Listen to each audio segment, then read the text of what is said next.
तो हेलो दोस्तों, नमस्कार। आप सभी का हमारे यूट्यूब चैनल पर स्वागत है। तो यदि आप लोग क्लास 12 फिजिक्स के स्टूडेंट हैं और 2024 में बोर्ड परीक्षा देने वाले हैं, तो आज की यह वीडियो आप सभी लोगों के लिए बहुत ही ज़्यादा महत्वपूर्ण होने वाली है, क्योंकि आज की यह वीडियो आपकी महामैराथन वीडियो होने वाली है, जिसमें हम लोग क्लास 12 फिजिक्स का जो आपका पहला चैप्टर होता है वैद्युत आवेश तथा क्षेत्र।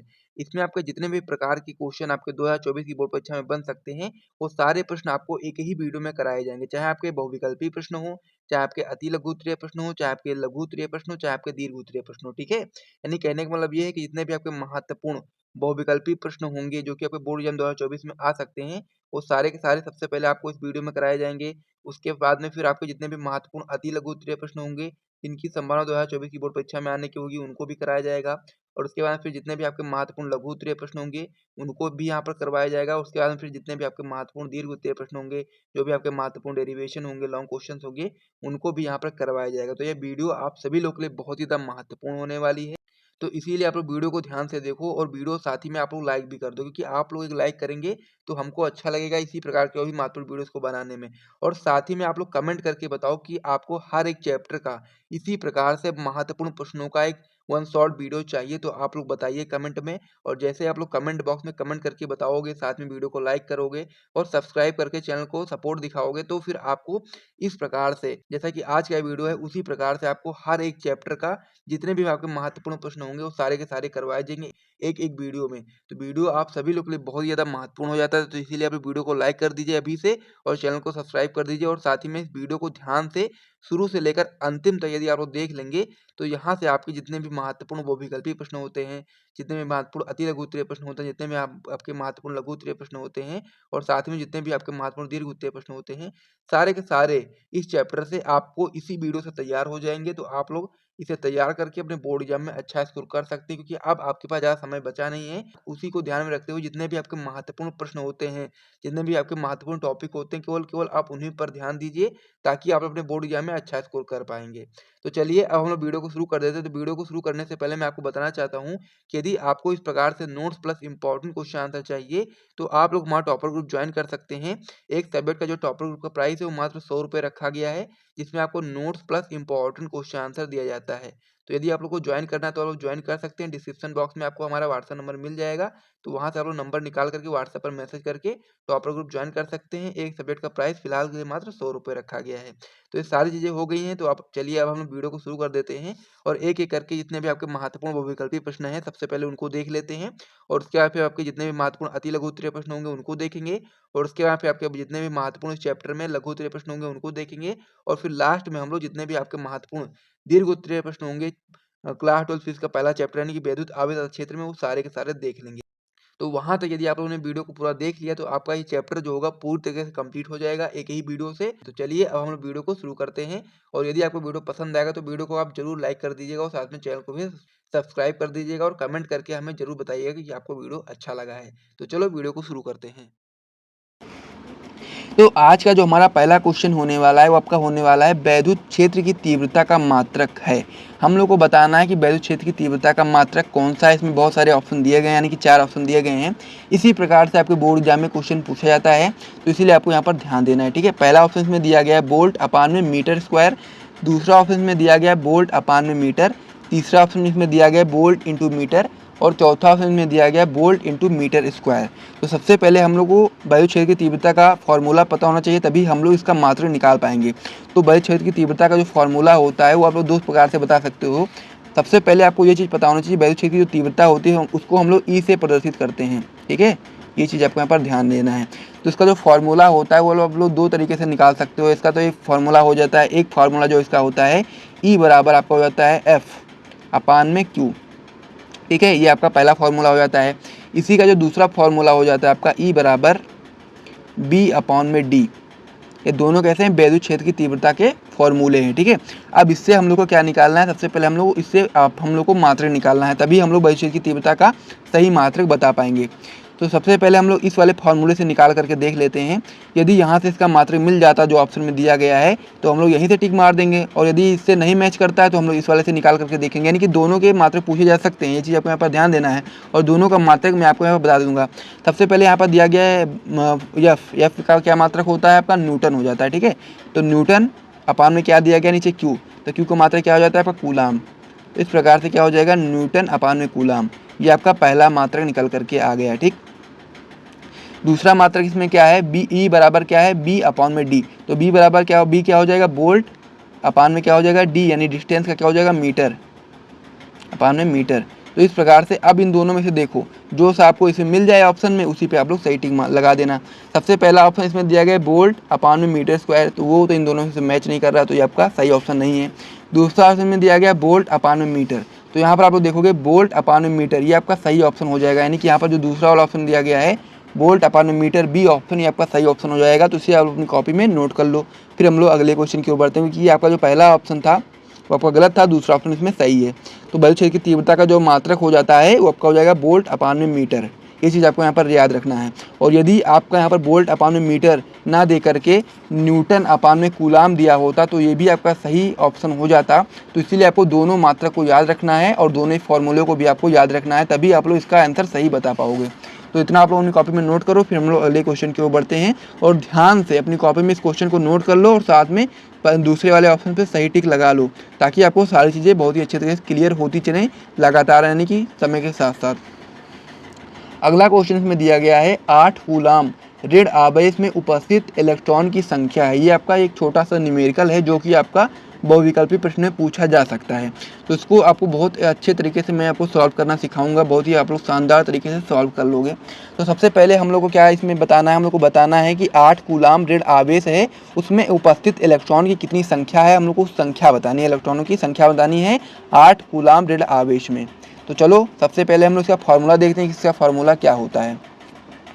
तो Q बराबर आपको पता होगा, Q बराबर क्या होता है, N इंटू ई, ये आपका फॉर्मूला हो जाता है। तो E क्या होता है, तो आप लोगों को पता होगा जो E होता है वो क्या हो जाता है, इलेक्ट्रॉन पर आवेश। इलेक्ट्रॉन पर आवेश जो होता है उसको हम लोग E से प्रदर्शित करते हैं।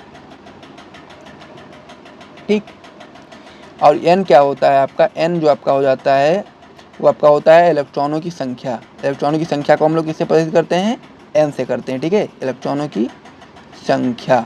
ये सारी चीज़ें आप लोगों ने कॉपी में नोट करते हुए चलना, ताकि आपको सारी चीज़ें क्लियर होती चलें। अब हम लोग क्या निकालना है, हम लोग को निकालना है 8 कूलाम ऋण आवेश में उपस्थित इलेक्ट्रॉनों की संख्या, यानी कि N निकालना है। इलेक्ट्रॉनों की संख्या कौन सी है, N निकालना है हम लोग को। ठीक है, हम लोग क्या चीज़ पता है, हमको Q पता है, हमको E आपका जानते होंगे कि जो E का मान होता है वो कितना हो जाता है, इलेक्ट्रॉनों पर जो आवेश होता है वो कितना होता है, आपको पता होगा। जो इलेक्ट्रॉन पर आवेश होता है वो आपका हो जाता है 1.6 गुणे 10 की घात -19 कूलाम, इतना होता है ना। ये चीज़ आपको यहाँ पर याद रखनी है। तो हम लोग क्या निकालना है, इसमें से हम लोग को N निकालना है, यानी कि इलेक्ट्रॉनों की संख्या निकालनी है। हम लोग को Q दिया हुआ है और E का मान मैंने आपको बता दिया है। E का मान आपका हो जाता है 1.6 गुणे 10 की घात -19 कूलाम हो जाता है। ठीक है, तो अब हम लोग आगे इसको सॉल्व करेंगे तो क्या हो जाएगा, हम लोग को N निकालना है। तो N बराबर क्या हो जाएगा आपका, Q अपान में E, यानी कि E को हम लोग इसके बटे में भेज देंगे। तो N निकालना है, तो N तो हमको पता नहीं है, तो हम लोग क्या करेंगे, N बराबर आपका हो जाएगा Q कितना है आपका 8 है, क्योंकि 8 कूलाम दिया गया है ना, तो 8 आप लोग यहाँ पर ऊपर लिख दोगे। नीचे E का मान मैंने आपको बताया 1.6 गुणे 10 की घात -19 कूलाम। ठीक है, इतना मैंने आपको बताया। तो हम लोग क्या करेंगे, इसमें हम लोग स्क्रीन पर दिख नहीं रहा था क्या, हाँ इतना आपका हो गया। ठीक है, अब हम लोग क्या करेंगे, इसमें हम लोग दशमलव को हटा देंगे, फिर ये आपका ऊपर 0 बढ़ जाएगा। तो क्या हो जाएगा, 16 एकम 16, 16 पंचे 80, तो ये आपका कट जाएगा। तो आपका कितना आ जाएगा, N बराबर हो जाएगा आपका 5, नीचे तो आपका केवल 10 की घात -19 बचा ना, तो इतना आप लोग लिख दोगे। अब हम लोग क्या करेंगे, इसका 10 की घात जो -19 है, इसको जब हम लोग ऊपर लेके जाएंगे तो क्या हो जाएगा, N बराबर 5 गुणे आपका क्या हो जाएगा 10 की घात 19 हो जाएगा, क्योंकि आपका नीचे माइनस में है, जब ऊपर जाएगा तो आपका प्लस में हो जाएगा। तो N बराबर कितना आ जाएगा, 5 गुणे 10 की घात 19, यानी कि जो इलेक्ट्रॉनों की संख्या निकल करके आ जाएगी 8 कूलाम में, वो कितना हो जाएगा आपका 5 गुणे 10 की घात 19 हो जाएगा। ठीक है, ये आपका 19 कूलाम हो जाएगा। तो इस प्रकार से इसमें आपको सही ऑप्शन देखना है, टिक लगा देना है। तो इसमें जो आपका पहला ऑप्शन आप लोग देख पा रहे होगे, ये मैंने आपको बताया था सॉल्यूशन। ठीक है, तो पहला ऑप्शन इसमें आप लोग देखोगे तो क्या दिया गया है, 5 गुणे 10 की घात 19, तो यही आपका सही ऑप्शन हो जाएगा। तो इसे आप लोग अपनी कॉपी में नोट कर लीजिए और पहले वाले ऑप्शन पे सही टिक लगा लीजिए। मैं उम्मीद करता हूं कि अभी तक 2 क्वेश्चन मैंने आपको बताए हैं और दोनों आप लोग बहुत ही अच्छे तरीके से समझ गए होंगे। और यदि आपको बहुत ही अच्छे तरीके से समझ में आ गया है तो आप लोग जल्दी से वीडियो को लाइक कर दो और साथ में कमेंट करके बताओ कि आपको क्लियर हो रहा है। ठीक है, चलो अब हम लोग अगले क्वेश्चन की ओर बढ़ते हैं। अगला क्वेश्चन इसमें दिया गया है कि एक विद्युत क्षेत्र विक्षेपित कर सकता है। हम लोग को बताना है कि जो विद्युत क्षेत्र होता है वो विक्षेपित कर सकता है। तो उसमें ऑप्शन दिए गए हैं। पहला ऑप्शन इसमें दिया गया है एक्स किरणों को, दूसरा ऑप्शन में दिया गया है न्यूट्रॉनों को, तीसरा ऑप्शन में दिया गया है अल्फा कणों को और चौथा ऑप्शन में दिया गया है गामा किरणों को। तो इसमें से हम लोग को बताना है कि जो वैद्युत क्षेत्र होता है वो किस चीज़ों को विस्थापित कर सकता है। ठीक है, तो इसमें जो आपका ऑप्शन सही हो जाता है आपका हो जाता है सी, यानी कि अल्फा कणों को जो वैद्युत क्षेत्र होता है वो विक्षेपित कर सकता है। तो इसलिए आप लोग तीसरे वाले ऑप्शन पर सही टिक लगा लो। फिर हम लोग अगले क्वेश्चन की ओर बढ़ते हैं। ये सारे क्वेश्चन आप लोग अपनी कॉपी में नोट करते हुए चलना, यदि आप लोग टॉपर ग्रुप ज्वाइन नहीं किए हो, और यदि आप लोग ज्वाइन किए हो तो आपको ये सारा PDF उसमें देखने को मिल जाएगा। तो अगला क्वेश्चन इसमें दिया गया है, किसी कुचालक माध्यम का परावैद्युतांक K हो सकता है, तो K बराबर हम लोग को बताना है कितना हो सकता है। पहला ऑप्शन में दिया गया -4, दूसरा ऑप्शन में दिया गया 0, तीसरा ऑप्शन में दिया गया 0.8 और चौथा ऑप्शन में दिया गया है 6। तो हम लोग को सबसे पहले पता होना चाहिए जो किसी कुचालक माध्यम का जो परावैद्युतांक K होता है किसके बराबर हो सकता है। सबसे पहले आपको ये चीज़ पता होना चाहिए। ठीक है, जो K होता है, इसको मैं पेज को हटा देता हूँ इस प्रकार से। तो जो आपका K होता है वो आपका या तो बराबर हो जाएगा 1 के, ठीक है, या तो आपका 1 से बड़ा होगा, लेकिन 1 से कम नहीं होगा। K का जो मान होगा या तो K के बराबर, K का जो मान होगा या तो वो 1 के बराबर होगा या फिर 1 से ज़्यादा होगा, लेकिन 1 से कम नहीं होगा K का मान। ये चीज़ आपको यहाँ पर याद रखनी है। तो पहला ऑप्शन आप लोग देखोगे तो -4 है, यानी कि 1 से कम है, तो ये आपका सही ऑप्शन नहीं होगा। दूसरा ऑप्शन देखोगे तो ये भी आपका 0 है, ये भी आपका 1 से कम है, तो ये भी आपका सही ऑप्शन नहीं होगा। तीसरा ऑप्शन आप लोग देखोगे 0.8 है, तो ये भी आपका 1 से कम है, तो इसलिए ये भी आपका सही ऑप्शन नहीं होगा। लेकिन जो आप लोग इसमें लास्ट ऑप्शन देखोगे 6, ये आपका सही ऑप्शन हो जाएगा, क्योंकि ये आपका 1 से अधिक है। 1 हो या तो 1 से अधिक हो K का मान तो चलता है। तो ये चीज़ आपको यहाँ पर याद रखनी है कि किसी कुचालक माध्यम में जो परावैद्युतांक जो K होता है उसका मान या तो 1 होगा या तो 1 से अधिक होगा, लेकिन 1 से कम नहीं होगा। ये चीज़ आपको यहाँ पर याद रखनी है। तो इसीलिए आपका जो लास्ट ऑप्शन हो जाता है ऑप्शन नंबर डी, ये आपका सही ऑप्शन हो जाता है। तो इसे आप लोग अपनी कॉपी में नोट कर लो। फिर हम लोग अगले क्वेश्चन की ओर बढ़ते हैं। ठीक है, तो इतना आप लोग जल्दी से नोट कर लीजिए, फिर हम लोग अगले क्वेश्चन की ओर बढ़ते हैं। अगला क्वेश्चन इसमें दिया गया है कि विद्युत क्षेत्र की तीव्रता का मात्रक है। अब जो पहला क्वेश्चन आपने देखा था वो भी आपका विद्युत क्षेत्र तीव्रता का मात्रक का ही क्वेश्चन था, यहाँ पर आप लोग देखोगे। ठीक है, लेकिन इसमें चेंज क्या है ये चीज़ आपको यहाँ पर समझनी है। मैंने आपको बताया था विद्युत क्षेत्र की तीव्रता के लिए 2 फॉर्मूले मैंने आपको बताए थे, और 2 फॉर्मूले से आपके 2 मात्रक निकले थे। दोनों मात्रक को मैंने आपको बताया था, तो उसी 2 मात्रक का इसमें खेल है। ठीक है, जो इसमें आप लोग देखोगे इसमें कहीं बोल्ट नहीं दिया गया। इसमें जो पहला मात्रक मैंने आपको बताया था विद्युत क्षेत्र की तीव्रता का, वो कौन सा था आपका, वोल्ट अपान में मीटर था। ठीक, जो कि आपका किस फॉर्मूले से निकल कर के आया था, ई बराबर किससे निकल रहा था, बी अपान में डी से निकला था ना। और दूसरा जो मैंने आपको बताया था वो क्या था आपका, एफ अपान में क्यू था, जिसका मात्रक था आपका न्यूटन अपान में कूलाम। इस प्रकार से था ना। ये दोनों कैसे थे, विद्युत क्षेत्र की तीव्रता के मात्रक थे। तो इन दोनों में से अब आप लोग को इसमें देखना इसमें कौन सा दिया। पहले वाला जो आपका क्वेश्चन था उसमें आपका दिया था वोल्ट अपान में मीटर, यानी कि ये वाला मात्रक उसमें दिया गया था, तो इसलिए आप लोगों ने इस वाले पर सही टिक लगाया था। लेकिन ये जो आपका क्वेश्चन नंबर 5 है, इसमें दिया गया है विद्युत क्षेत्र की तीव्रता का जो मात्रक दिया गया है वो आपको कौन सा दिया गया, ऑप्शन नंबर आप लोग इसमें देखोगे न्यूटन अपान में कूलाम, यानी कि क्वेश्चन ऑप्शन नंबर आप लोग देखोगे तीसरा, तो न्यूटन अपान में कूलाम ये आपका सही ऑप्शन हो जाएगा। क्योंकि ये दोनों मात्रक मैंने आपको बताए थे, ये भी बताया था कि आपको यहाँ पर याद रखना है। तो इस प्रकार से आप लोग यहाँ से देखोगे तो इसका जो दूसरा आपका जो मात्रक था न्यूटन अपान में कूलाम, इसमें आपका ये वाला सही हो जाएगा। तो ऑप्शन नंबर जो सी होगा न्यूटन अपान में कूलाम, ये आपका सही ऑप्शन हो जाएगा। इसे आप लोग अपनी कॉपी में नोट कर लो, और साथ ही में इन दोनों फॉर्मूले को एक बार फिर से रिवाइज कर लो और दोनों मात्रक को भी याद कर लो। ठीक है, और जितने भी ऑप्शन आपको पहले से पता है सही वाले, वो आप लोग कमेंट करके बता सकते हो। ठीक है, अब हम लोग अगले क्वेश्चन की ओर बढ़ते हैं। अगला क्वेश्चन इसमें दिया गया है कि निर्वातकी वैद्युतशीलता का मात्रक है। तो निर्वातकी वैद्युतशीलता जो आपका होता है उसको हम लोग क्या बोलते हैं, उसको हम लोग बोलते हैं ई नॉट। तो ई नॉट का जो फॉर्मूला हो जाता है क्या हो जाता है वो भी आपको यहाँ पर याद रखना चाहिए। तो ई नॉट का जो मात्रक होता है क्या होता है आपका, हो जाता है कूलाम स्क्वायर अपान में क्या हो जाता है आपका, न्यूटन इनटू मीटर स्क्वायर। ठीक है, इस प्रकार से भी आपका ये जो मात्रक होता है सही हो जाता है। लेकिन यदि आप लोग चाहो तो उसको अलग तरीके से बता सकते हो, ई नॉट बराबर इस प्रकार से आपका हो जाता है, ये भी आपका सही मात्रक हो जाता है। लेकिन यदि आप लोग चाहो तो जो आपका न्यूटन नीचे दिया गया इसको हम लोग ऊपर भेज देंगे, तो किस प्रकार से मात्रक आपका चेंज हो जाएगा, थोड़ा सा बदल जाएगा। तो क्या हो जाएगा, कूलाम स्क्वायर। अब ये आपका जो न्यूटन है आपका नीचे है तो यह प्लस में, ऊपर जाएगा तो क्या हो जाएगा, माइनस में हो जाएगा। तो क्या हो जाएगा, न्यूटन इनवर्स। ठीक है, अपान में क्या हो जाएगा मीटर स्क्वायर। तो ये दोनों आपका यू नॉट का मात्रक हो जाएगा, ठीक है। तो यहाँ पर आप लोग को मैच करना है। यदि आपको ये वाला मात्रक मिल जाए देखने को इस ऑप्शन में, किसी भी ऑप्शन में यदि आपको ये वाला मिल जाए, दोनों में से कोई भी मिल जाए तो आपका सही ऑप्शन आपको लगा देना है। तो पहला ऑप्शन में दिया गया न्यूटन मीटर स्क्वायर अपान में कूलाम स्क्वायर, तो आप लोग मैच करोगे इसमें दोनों में से कोई भी इसमें से मैच नहीं कर रहा, तो पहला ऑप्शन आपका गलत हो जाएगा। दूसरा ऑप्शन में दिया गया एम्पियर मीटर इनवर्स, ये भी आपका गलत ऑप्शन है। तीसरा ऑप्शन में दिया गया न्यूटन कूलाम इनवर्स, ये भी आपका गलत ऑप्शन है। चौथा ऑप्शन में दिया गया है कूलाम स्क्वायर न्यूटन इनवर्स अपान में मीटर स्क्वायर, यानी कि ये वाला जो आपका ऑप्शन हो जाएगा ये आपका सही ऑप्शन हो जाएगा। यानी कि क्वेश्चन नंबर जो आपका छठा है इसमें आपका जो ऑप्शन नंबर 4 है यानी कि डी है, कूलाम स्क्वायर न्यूटन इनवर्स अपान में मीटर स्क्वायर, ये आपका सही ऑप्शन हो जाएगा निर्वात की विद्युतशीलता का मात्रक का, ठीक है। तो इसे भी आप लोग अपनी कॉपी में नोट कर लो, फिर हम लोग अगले क्वेश्चन की ओर बढ़ते हैं। ये सारे क्वेश्चन जरूरी हैं आप लोगों के लिए, तो इसलिए आप लोग इसे नोट करते हुए चलना। अभी से आप लोग तैयार करोगे तो आपको बहुत ही अच्छे तरीके से तैयार भी कर लोगे और साथ में बहुत ही अच्छे नंबर भी आपके आने वाले हैं। अगला क्वेश्चन इसमें दिया गया क्वेश्चन नंबर 7, जो कि आपका होता है कि विद्युत फ्लक्स का मात्रक है।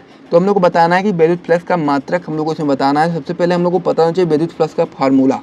तो जिसको भी विद्युत फ्लक्स का फार्मूला पता है, जो लोग वीडियो को देख लें उसमें से किसी को यदि आपको विद्युत फ्लक्स का फार्मूला पता है तो आप लोग सबसे पहले कमेंट करो, ठीक है। कमेंट करो, फिर हम लोग आगे बढ़ते हैं, फार्मूला को भी बताएंगे और साथ में उसका मात्रक किस प्रकार से निकालोगे वो भी मैं आपको यहाँ पर बता दूंगा, ठीक है। तो आप लोग सबसे पहले कमेंट करके एक बार ट्राई कर लिया करो खुद से, ताकि यदि आप लोग ट्राई करते रहोगे तो आपको ही बेनिफिट होगा, उसमें मेरा कोई फ़ायदा नहीं है लेकिन आपका ही उसमें फ़ायदा होने वाला है। यदि आप लोग ट्राई करते रहोगे साथ साथ में कमेंट करोगे तो उसमें आपका भी फ़ायदा होने वाला है। ये चीज़ आपको यहाँ पर समझनी पड़ेगी बात को, ठीक है। तो सबसे पहले हम लोग को इसमें बताना है विद्युत फ्लक्स का मात्रक। तो विद्युत फ्लक्स का मात्रक निकालने के लिए सबसे पहले हम लोग को विद्युत फ्लक्स का क्या पता होना चाहिए, हमको पता होना चाहिए विद्युत फ्लक्स का फॉर्मूला। तो जो विद्युत फ्लक्स होता है उसको हम लोग किससे प्रदर्शित करते हैं, आपका फाई से प्रदर्शित करते हैं। ये आपका क्या हो जाता है फाई। फाई बराबर क्या होता है आपका फॉर्मूला EA cos थीटा, ठीक है। अब इसको आगे हम लोग को सॉल्व करना है, काफ़ी इंपॉर्टेंट है ये। ई क्या होता है आपका विद्युत क्षेत्र की तीव्रता। तो विद्युत क्षेत्र की तीव्रता का जो फॉर्मूला था वो मैंने आपको बताया था, क्या था, दो फॉर्मूले बताए थे, E बराबर F/Q और एक बताया था E बराबर B/D। तो B/D से हम लोग निकाल करके देखते हैं। सबसे पहले क्या लिखोगे आप लोग, E की जगह पर क्या लिख देंगे हम लोग, क्या लिख देंगे वोल्ट। B/D से आप लोग निकालोगे जब इसका मात्रक तो क्या हो जाएगा वोल्ट अपान में मीटर हो जाएगा, ठीक है। और यहाँ पर A दिया गया है तो क्षेत्रफल के लिए हम लोग क्या लिखेंगे मीटर स्क्वायर कर देंगे इस प्रकार से। तो यहाँ से क्या हो जाएगा मीटर से स्क्वायर कैंसिल हो जाएगा तो क्या बचेगा वोल्ट इंटू मीटर, यानी कि फाई का मात्रक क्या आ जाएगा वोल्ट। फाई बराबर क्या हो जाएगा वोल्ट इंटू मीटर, या क्या हो जाएगा फाई का मात्रक हो जाएगा, यानी कि विद्युत फ्लक्स का मात्रक हो जाएगा वोल्ट इंटू मीटर। क्योंकि मीटर और मीटर स्क्वायर जो था तो मीटर से स्क्वायर कैंसिल हो गया तो यहाँ पर बचा केवल मीटर बचा और यहाँ पर वोल्ट बचा, यानी कि वोल्ट इंटू मीटर बचा, ठीक है। तो विद्युत फ्लक्स का जो मात्रक हो जाएगा कौन सा हो जाएगा, option number D volt into metre, ये आपका सही ऑप्शन हो जाएगा। तो सब कॉपी में नोट कर लो, फिर हम लोग अगले क्वेश्चन की ओर बढ़ते हैं। और साथ में विद्युत फ्लक्स का जो फॉर्मूला था वो भी आप लोग याद कर लो, ठीक है। इंपॉर्टेंट होता है, न्यूमेरिकल वगैरह भी, अगर न्यूमेरिकल भी आप लोग सॉल्व करने जाओगे तो उसमें भी आपकी वो हेल्प करेगा और साथ में इस प्रकार से छोटे मोटे क्वेश्चन भी आप लोग आराम से कर पाओगे। अगला क्वेश्चन इसमें दिया गया है विद्युत क्षेत्र ई वेक्टर में पी वेक्टर आघूर्ण वाले द्विध्रुव पर लगने वाला बल आघूर्ण है, ठीक है। पहला ऑप्शन में दिया गया है P vector cross E vector, ठीक है। दूसरा ऑप्शन में दिया गया है E vector dot P vector, तीसरा ऑप्शन में दिया गया है 0 और चौथा ऑप्शन में दिया गया है E vector cross P vector, ठीक है। तो इसमें से हमको सही बताना है कि विद्युत क्षेत्र ई वेक्टर में पी वेक्टर आघूर्ण वाले द्विध्रुव पर लगने वाला बल आघूर्ण होगा जो कि आपका हो जाएगा, यानी कि पहला ऑप्शन जो हो जाता है P vector cross E vector आपका सही ऑप्शन हो जाता है। इसलिए आप लोग इस पर टिक लगा लो, फिर हम लोग अगले क्वेश्चन की ओर बढ़ते हैं। अगला क्वेश्चन इसमें दिया गया है कि निम्न में कौन विद्युत क्षेत्र की तीव्रता का मात्रक नहीं है। तो हम लोग को बताना है कि विद्युत क्षेत्र की तीव्रता का मात्रक कौन सा नहीं है। तो दो ऑप्शन तो आप लोग यहाँ से तुरंत ही बता दोगे। पहला आप लोग बता दोगे न्यूटन अपान में कूलाम, ये आपका क्या है विद्युत क्षेत्र की तीव्रता का मात्रक है। मैंने आपको बताया था, दो फॉर्मूले बताए थे, तो दोनों फार्मूले से आप लोग पहले फार्मूले से आप लोग ये वाला मात्रक जान गए होंगे। न्यूटन अपान में कूलाम क्या है विद्युत क्षेत्र की तीव्रता का मात्रक है। दूसरा इसमें बताओगे आप लोग वोल्ट अपान में मीटर, ये भी आपका क्या है विद्युत क्षेत्र की तीव्रता का मात्रक है। और इसमें जो आपका बी वाला ऑप्शन है ये आपका जो जूल अपान में कूलाम मीटर है जो आपका है, ये आप लोग आगे सॉल्व करोगे तो ये भी आपका विद्युत क्षेत्र की तीव्रता का मात्रक निकल करके आ जाएगा। यानी कि जो आपका जूल अपान में कूलाम है पहला वाला ऑप्शन, ये आपका विद्युत क्षेत्र की तीव्रता का मात्रक नहीं है। तो इसीलिए आप लोग इस पर टिक लगा लो ये आपका गलत ऑप्शन हो जाता है, यानी कि वायु क्षेत्र की तीव्रता का जो सही मात्रक होता है वो ये तीनों हो सकते हैं, लेकिन ये वाला नहीं हो सकता है। लेकिन हम लोग से पूछा गया है कि इनमें से हम लोग को बताना है कि कौन सा वायु क्षेत्र की तीव्रता का मात्रक नहीं है। तो जूल अपान में जो कूलाम है आपका वायु क्षेत्र की तीव्रता का मात्रक नहीं है, तो इसीलिए आप लोग पहले वाले ऑप्शन पे सही टिक लगा लो। फिर हम लोग अगले क्वेश्चन की ओर बढ़ते हैं। आपका लास्ट क्वेश्चन होने वाला है, आपका होने वाला है वायु में रखे दो धन आवेशों के मध्य परावैद्युत पदार्थ रख देने पर इनके बीच प्रतिकर्षण बल का जो मान होगा वो कैसा हो जाएगा। पहला ऑप्शन में दिया गया बढ़ जाएगा, दूसरा ऑप्शन में दिया गया घट जाएगा, तीसरा ऑप्शन में दिया गया वही रहेगा, या फिर चौथा ऑप्शन में दिया गया है शून्य हो जाएगा। ठीक है, तो हम लोग को बताना है कि जब हम लोग वायु में दो धन आवेशों को रखते हैं और उसके मध्य में जब हम लोग परावैद्युत पदार्थ को रख देते हैं तो उनके बीच में जो प्रतिकर्षण बल होगा वो कैसा हो जाएगा, घट जाएगा। ये चीज़ आपको यहाँ पर याद रखनी है। तो जो आपका ऑप्शन नंबर बी हो जाएगा, आपका सही ऑप्शन हो जाएगा, घट जाएगा। इस पर आप सही टिक लगा लो। तो इसी के साथ इस चैप्टर में जितने भी आपके महत्वपूर्ण बहुविकल्पी प्रश्न थे वो मैंने आपको करा दिया है, तो इतना आप अपनी कॉपी में नोट कर चुके होंगे। अब हम लोग इस चैप्टर में जितने भी आपके महत्वपूर्ण अति लघु उत्तरीय प्रश्न होते हैं उनको देखते हैं। तो चलो हम लोग अब उन प्रश्नों को देखते हैं। तो इसमें जो हमारा पहला क्वेश्चन है यही बहुत ही महत्वपूर्ण क्वेश्चन है, जो कि आपका हो जाता है कि वैद्युत क्षेत्र की तीव्रता की परिभाषा तथा इसका मात्रक लिखिए। इंपॉर्टेंट क्वेश्चन है, बोर्ड एग्जाम में कई बार पूछा भी गया है, तो आप लोग इसे अच्छे तरीके से तैयार करेंगे। आप लोग बताएंगे यहाँ पर उत्तर इसमें कि वैद्युत क्षेत्र में एकांक परीक्षण आवेश पर लगने वाले वैद्युत बल को वैद्युत क्षेत्र की तीव्रता कहते हैं। इसे हम लोग ई से प्रदर्शित करते हैं। क्या होता है परिभाषा, एक बार फिर से रिपीट करता हूँ कि वैद्युत क्षेत्र में एकांक परीक्षण आवेश पर लगने वाले वैद्युत बल को वैद्युत क्षेत्र की तीव्रता कहते हैं। ठीक है, ये चीज़ आपको यहाँ पर याद रखना है, तो इसको आप लोग अच्छे तरीके से तैयार कर लो। इसका फॉर्मूला आपका हो जाता है ई बराबर एफ अपान में क्यू नॉट। ठीक है, ई आपका वैद्युत क्षेत्र हो जाता है और एफ आपका जो हो जाता है विद्युत बल हो जाता है, और आपका क्यू जो आपका हो जाता है आपका परीक्षण आवेश हो जाता है। क्यू नॉट आपका परीक्षण आवेश हो जाता है। तो ये चीज़ आपको यहाँ पर समझ लेना है। अब इसका हमसे मात्रक पूछा है, तो मात्रक आप लोग बता सकते हो कि इसका मात्रक जो होता है, पहला मात्रक होता है न्यूटन अपान में कूलाम। यहाँ से आप लोग देख सकते हो एफ, तो एफ जो आपका हो जाता है बल का मात्रक क्या हो जाता है न्यूटन, और क्यू यानी कि आवेश का मात्रक कूलाम हो जाता है। तो यहाँ से पहला मात्रक आ गया आपका न्यूटन अपान में कूलाम, और दूसरा मात्रक आपका हो जाता है इसमें वोल्ट अपान में मीटर, क्योंकि जो आपका वैद्युत क्षेत्र की तीव्रता होती है उसके दो सूत्र होते हैं। एक होता है आपका ई बराबर एफ अपान में क्यू नॉट, जो कि मैंने आपको यहाँ पर दिखाया है, और दूसरा आपका होता है ई बराबर बी अपान में डी। ठीक है, तो यहाँ से आपका जो दूसरा मात्रक होता है वोल्ट अपान में मीटर, वो आपका यहाँ से इस फॉर्मूले से निकल करके आ जाता है। ठीक है, तो इस प्रकार से आपके वैद्युत क्षेत्र की जो तीव्रता होती है उसका फॉर्मूला होता है ई बराबर एफ अपान में क्यू नॉट, और एक फॉर्मूला होता है ई बराबर बी अपान में डी, और इसका मात्रक हो जाता है न्यूटन अपान कूलाम अथवा वोल्ट अपान मीटर, यानी कि दोनों इसके मात्रक हो जाते हैं। तो इस प्रकार से पहला क्वेश्चन जो था वो कंप्लीट हो चुका है, तो इसे आप लोग अपनी कॉपी में नोट कर लो। उसके बाद फिर हम लोग अगले क्वेश्चन की ओर बढ़ते हैं। अगला क्वेश्चन हमारा हो जाता है कि वैद्युत द्विध्रुव आघूर्ण से आप क्या समझते हैं। ये बहुत ही महत्वपूर्ण क्वेश्चन है, वेरी इंपॉर्टेंट क्वेश्चन है, तो इसे आपको बहुत ही अच्छे तरीके से तैयार कर लेना है, क्योंकि ये आपका अति लघु उत्तरीय प्रश्न में इसके पूछे जाने की संभावना बहुत ही ज़्यादा है। ठीक है, तो आप लोग इसको अच्छे तरीके से तैयार कर लो। ठीक है, तो इसका आप लोग उत्तर इस प्रकार से बताओगे कि वैद्युत द्विध्रुव के किसी एक आवेश का मान तथा दोनों आवेशों के बीच की अल्पतम दूरी के गुणनफल को हम लोग क्या बोलेंगे, वैद्युत द्विध्रुव आघूर्ण बोलते हैं। इसे हम लोग P से दर्शाते हैं। ठीक है, अब वैद्युत द्विध्रुव जो परिभाषा है उसको हम लोग आसानी से समझने के लिए यहाँ पर आप लोग ध्यान दोगे कि वैद्युत द्विध्रुव क्या होता है। इस प्रकार से आपका वैद्युत द्विध्रुव होता है, आपका वैद्युत द्विध्रुव हो जाता है। ठीक है, तो इसकी जो बीच की दूरी कितनी होती है, यहाँ से यहाँ तक की दूरी कितनी होती है, 2L होती है, और ये आपका -Q और +Q आवेशों से मिलकर के बना होता है। ये चीज़ आपको यहाँ पर समझना है। ये आपका वैद्युत ध्रुव होता है जो कि आपका -Q और +Q आवेशों से मिलकर के बना होता है, और दोनों आवेशों की अल्पतम दूरी कितनी होती है, 2L होती है। तो यही चीज़ यहाँ हम लोग को बताना है कि वैद्युत ध्रुव की किसी एक आवेश का मान, यानी कि आवेश किसी भी एक आवेश को हम लोग लिख सकते हैं। ठीक है, चाहे आप Q लिखो, यहाँ पर भी Q है, यहाँ पर भी Q है। ठीक है, तो मतलब चिन्ह से मतलब नहीं है, केवल आवेश का मान हम लोग को यहाँ पर लिखना है।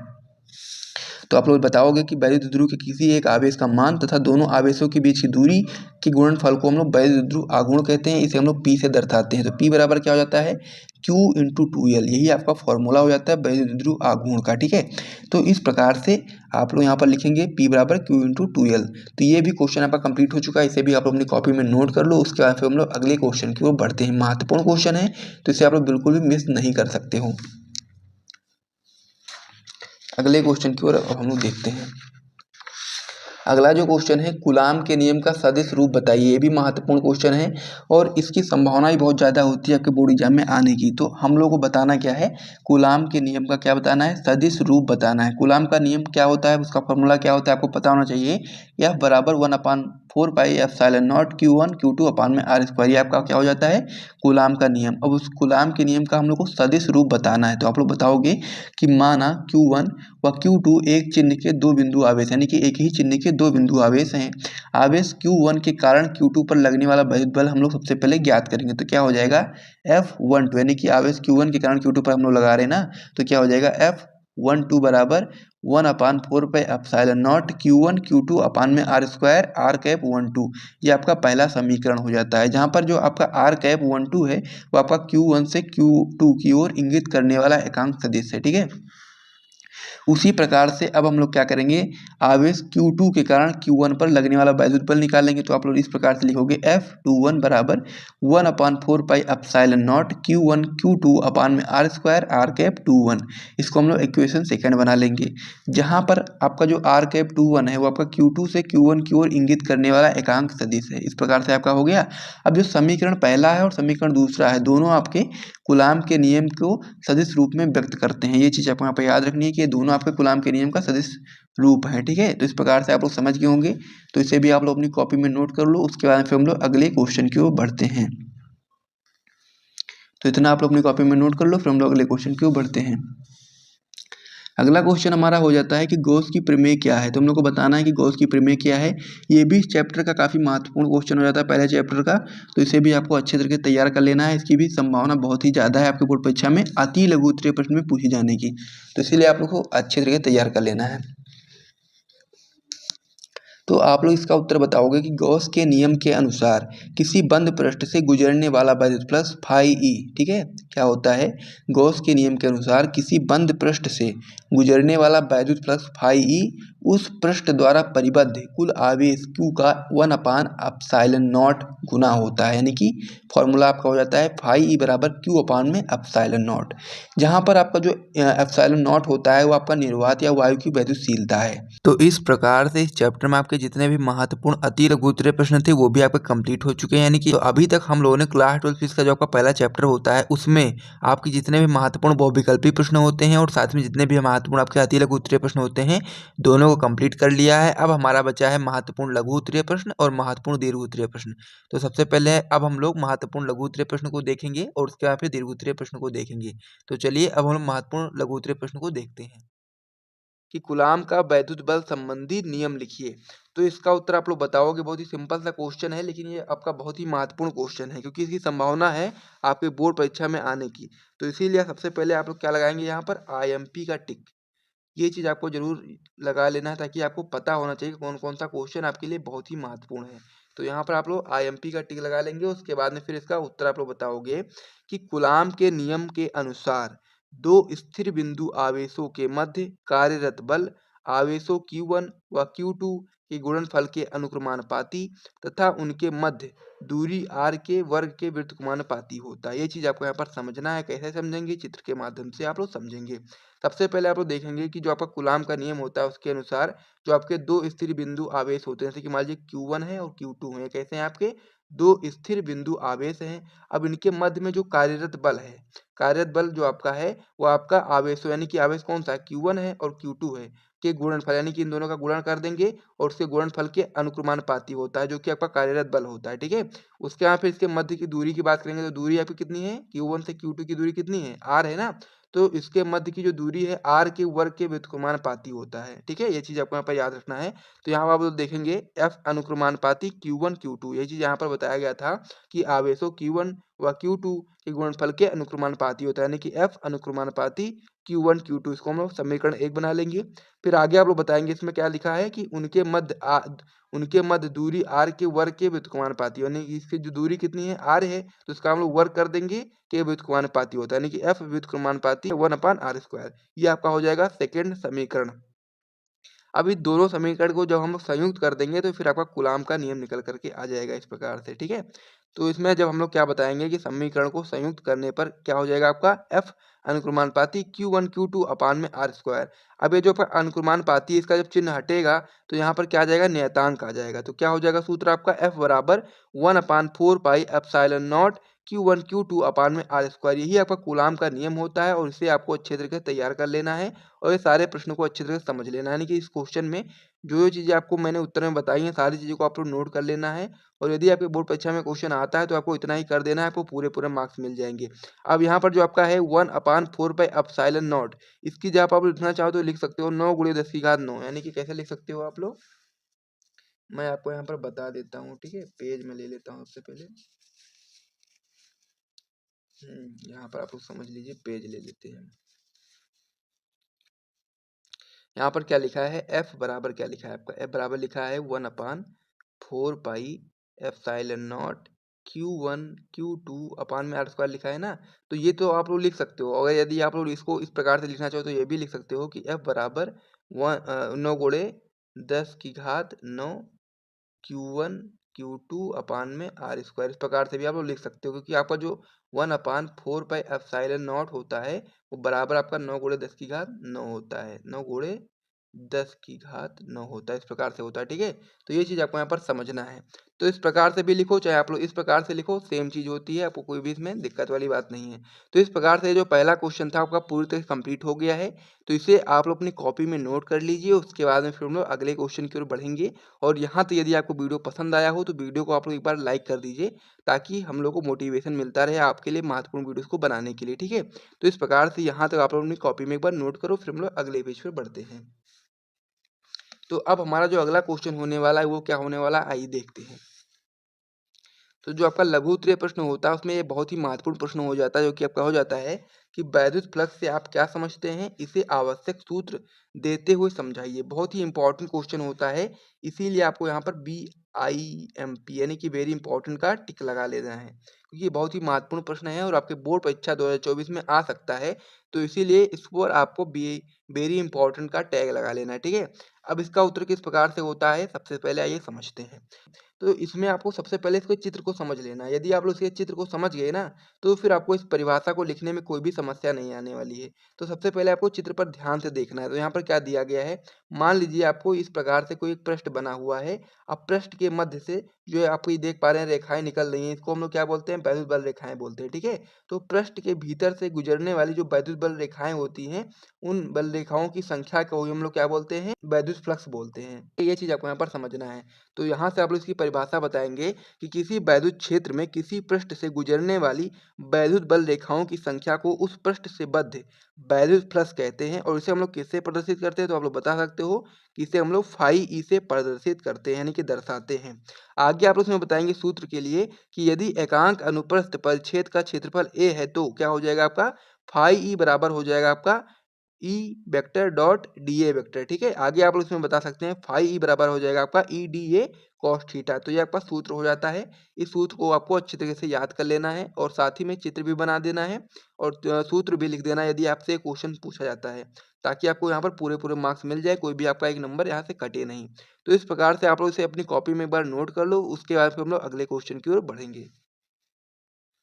अब इसमें हमारा जो अगला क्वेश्चन हो जाता है वो आपका हो जाता है कि वैद्युत क्षेत्र रेखाएं से आप क्या समझते हैं, इनके गुण लिखिए। काफी महत्वपूर्ण क्वेश्चन ये भी आपका होता है। तो इसका उत्तर आप लोग बताएंगे कि सबसे पहले आप लोग उत्तर हेडिंग डालेंगे, फिर लिखना स्टार्ट करेंगे कि वैद्युत बल रेखाएं वैद्युत क्षेत्र में खींचा गया वह काल्पनिक एवं निष्कोण वक्र है जो उस स्थान पर वैद्युत क्षेत्र का अविरल प्रदर्शन करती है। यहाँ पर जो अविरल है इसका मतलब होता है लगातार प्रदर्शन करती है, यानी कहने का मतलब ये है जो वैद्युत बल रेखाएं होती हैं वो आपका वैद्युत क्षेत्र में खींचा गया वह काल्पनिक निष्कोण वक्र है, काल्पनिक एवं निष्कोण वक्र है जो उस स्थान पर वैद्युत क्षेत्र का अविरल कहे या फिर लगातार प्रदर्शन करते हैं, ये भी कह सकते हैं आप लोग। इस प्रकार से आप लोग समझ गए होंगे सबसे पहले वैद्युत क्षेत्र रेखाओं के बारे में। तो इसको हम लोग वैद्युत क्षेत्र रेखाएं बोले या फिर वैद्युत बल रेखाएं बोले, बात एक ही होती है, ठीक है। अब हम लोग इसके गुण के बारे में देखेंगे कि क्या गुण होते हैं इनके। तो गुण की यदि हम लोग बात करें तो इसमें हम लोग बता सकते हैं कि वैद्युत बल रेखाएं धनावेश से निकलकर वक्र बनाती हुई ऋणावेश पर जाकर के समाप्त होती हैं। इस प्रकार से आपको ये चीज समझना है। जो वैद्युत बल रेखाएं होती हैं वो धनावेश से निकलती हैं और वक्र बनाते हुए ऋणावेश पर जाकर के समाप्त हो जाती हैं। आगे आप लोग इसमें बताएंगे कि दो वैद्युत बल रेखाएं कभी भी एक दूसरे को नहीं काटती हैं। ठीक है, ये चीज आपको यहाँ पर याद रखना है कि जो आपको वैद्युत बल रेखाएं होती हैं वो कभी भी एक दूसरे को काटती नहीं है। ये चीज भी आपको यहाँ पर नोट कर लेना है। आगे आप लोग इसमें बता सकते हो कि वैद्युत बल रेखाओं का पास पास होना प्रबल वैद्युत क्षेत्र तथा दूर दूर होना दुर्बल वैद्युत क्षेत्र को प्रदर्शित करता है। तो इस प्रकार से हमारा महत्वपूर्ण लघु उत्तरीय प्रश्न भी समाप्त हो चुका है। अब हमारी बारी है इस चैप्टर में आपके महत्वपूर्ण दीर्घ उत्तरीय प्रश्न को करने की। तो चलिए देखते हैं इस चैप्टर में जितने भी आपके महत्वपूर्ण दीर्घ उत्तरीय प्रश्न होते हैं उन सभी को हम लोग एक एक करके सॉल्व करते हैं।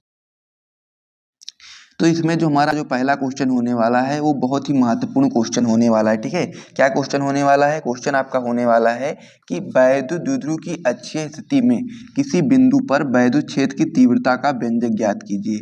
ये आपका जो क्वेश्चन है वेरी इंपॉर्टेंट क्वेश्चन है। ठीक है, क्योंकि ये आपका लघु उत्तरीय सेकेंड टाइप में भी क्वेश्चन आ सकता है और दीर्घ में तो ये क्वेश्चन पूछा ही जाता है। कम से कम 8 बार आपकी बोर्ड परीक्षा में क्वेश्चन पूछा गया है। तो उसी से आप लोग अंदाजा लगा सकते हो कि ये क्वेश्चन कितना ज़्यादा महत्वपूर्ण है। तो इसका सॉल्यूशन किस प्रकार से आपको अपनी बोर्ड परीक्षा की कॉपी में लिखना है वो भी मैं आपको यहाँ पर बहुत ही अच्छे तरीके से बताने वाला हूँ। तो चलिए इसका हम लोग आंसर देख लेते हैं। तो हम लोग को क्या बताना है? हम लोग को बताना है कि वैद्युत द्विध्रुव की अक्षीय स्थिति में किसी बिंदु पर हम लोग को वैद्युत क्षेत्र की तीव्रता का व्यंजक ज्ञात करना है। तो इसको ये डेरिवेशन है, इसको समझने के लिए आपको सबसे पहले चित्र को समझना होगा। तो इस प्रकार से आपका ये चित्र हो जाता है। अब चित्र हो जाता है लेकिन आपको ऐसे समझ में नहीं आएगा, तो इसके लिए मैं आपको यहाँ पर अच्छे तरीके से समझा कर बहुत ही अच्छे तरीके से मैं आपको यहाँ बताऊँगा। इसको मैं ऊपर कर देता हूँ। अब यहाँ पर मैं आपको समझाता हूँ। ठीक है, सबसे पहले क्या करना है, आपको एक वैद्युत द्विध्रुव ले लेना है इस प्रकार से, क्योंकि हम लोग को वैद्युत द्विध्रुव की अच्छी स्थिति में ही क्या ज्ञात करना है? वैद्युत क्षेत्र की तीव्रता ज्ञात करना है। ठीक है, तो इस प्रकार से आपका क्या हो गया? वैद्युत द्विध्रुव हो गया। इसको हम लोग नाम दे देते हैं ए बी। ठीक है, इसको हम लोग क्या नाम दे देंगे? ए बी नाम दे देंगे। ठीक है, अब आप लोगों को पता होगा कि जो आपका वैद्युत द्विध्रुव होता है वो आपका माइनस क्यू और प्लस क्यू आवेशों से मिलकर के बना होता है। ठीक है, और इसके मध्य बिंदु कितनी हम लोग मान लेते हैं? ओ मान लेते हैं। मध्य बिंदु क्या मान लेते हैं? ओ मान लेते हैं। ठीक है, अब आप लोग को पता होगा कि जो आपका वैद्युत ध्रुव होता है आपका माइनस क्यू और प्लस क्यू आवेशों से मिलकर के बना होता है और इन दोनों आवेशों के बीच की दूरी कितनी होती है? 2l होती है। तो यदि हम लोग चाहें माइनस क्यू से मध्य बिंदु ओ तक की दूरी कितनी मान लें? l मान लें यहाँ से यहाँ तक। ठीक है, फिर हम लोग क्या करें? मध्य बिंदु ओ से प्लस क्यू तक की दूरी कितनी मान लें? हम लोग यहाँ से यहाँ तक भी l मान लें। तो टोटल कितना हो जाती है दूरी? दूरी आपकी टोटल हो जाती है 2l। तो ये चीज़ आपको यहाँ पर याद रखना है। जो आपका वैद्युत ध्रुव होता है वो दोनों आवेशों के बीच की दूरी कितनी होती है? 2l होती है। तो इस प्रकार से आप लोगों ने यहाँ तक समझ लिया। अब इसको हम लोग और आगे समझते हैं। ठीक है, मध्य बिंदु जो आपका O है। ठीक है, मध्य बिंदु O से मान लीजिए आप लोग R दूरी पर, यहाँ से मान लीजिए मध्य बिंदु O है ना, तो यहाँ से R दूरी पर, ऐसे मान लीजिए R दूरी पर कोई बिंदु आप लोग P मान लीजिए जिस पर हम लोग को वैद्युत क्षेत्र की तीव्रता को हम लोग को ज्ञात करना है। ठीक है, यानी कि मध्य बिंदु O से स्मॉल r दूरी पर कोई बिंदु P है जिस पर हम लोग को वैद्युत क्षेत्र की तीव्रता को ज्ञात करना है। और जब हम लोग क्या करेंगे? प्लस क्यू आवेश के कारण, यानी कि जो आपका प्लस क्यू आवेश है इसके कारण जब हम लोग बिंदु P पर वैद्युत क्षेत्र की तीव्रता को ज्ञात करेंगे तो इसकी जो दिशा होगी वो दूर की तरफ होगी। ठीक है, इसको हम लोग E1 नाम दे देते हैं। और जब हम लोग माइनस क्यू आवेश के कारण बिंदु P पर वैद्युत क्षेत्र की तीव्रता ज्ञात करेंगे तो उसकी दिशा जो होगी वो आवेश की दिशा की ओर ही होगी, तो इसके हम लोग E2 नाम दे देते हैं। ठीक है, अब जब हम लोग प्लस क्यू आवेश के कारण बिंदु P पर वैद्युत क्षेत्र की तीव्रता ज्ञात करेंगे तो उसकी दूरी भी हम लोग को पता होना चाहिए। दूरी कैसे निकालोगे? तो दूरी भी आप लोग बहुत ही आसानी तरीके से निकाल सकते हो। तो हम लोग को क्या पता होना चाहिए? B से, यानी कि जो आपका ये B है यहाँ से यहाँ तक की दूरी हम लोग को पता होनी चाहिए। तो दूरी कैसे निकालोगे? आप लोग को पता है कि जो मध्य बिंदु O है, O से B तक की दूरी कितनी है? L है।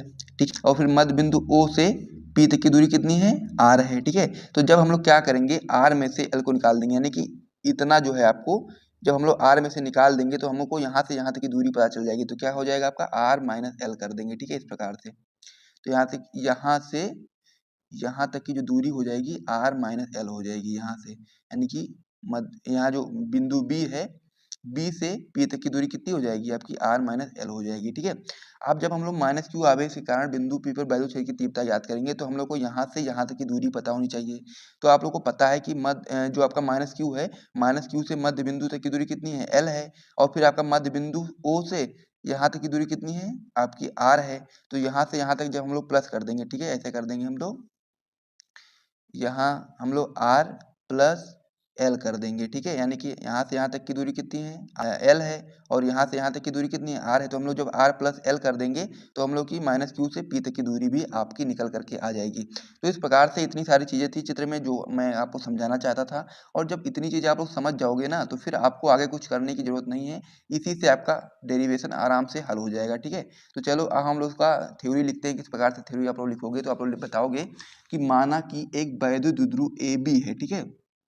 माना कि एक वैद्युत द्विध्रुव ए बी है, ठीक है, जो ऐसे परावैद्युत माध्यम में स्थित है जिसका परावैद्युतांक k है। इसके मध्य बिंदु O से r दूरी पर कोई बिंदु P है, ठीक है। यानी कि इसका जो मध्य बिंदु O है, O से r दूरी पर कोई बिंदु P है, जिस पर हम लोग को वैद्युत क्षेत्र की तीव्रता को ज्ञात करना है, ठीक है। तो सबसे पहले हम लोग क्या करेंगे, प्लस क्यू आवेश के कारण बिंदु P पर वैद्युत क्षेत्र की तीव्रता को ज्ञात करेंगे। तो आप लोग लिखोगे प्लस क्यू आवेश के कारण बिंदु P पर वैद्युत क्षेत्र की तीव्रता।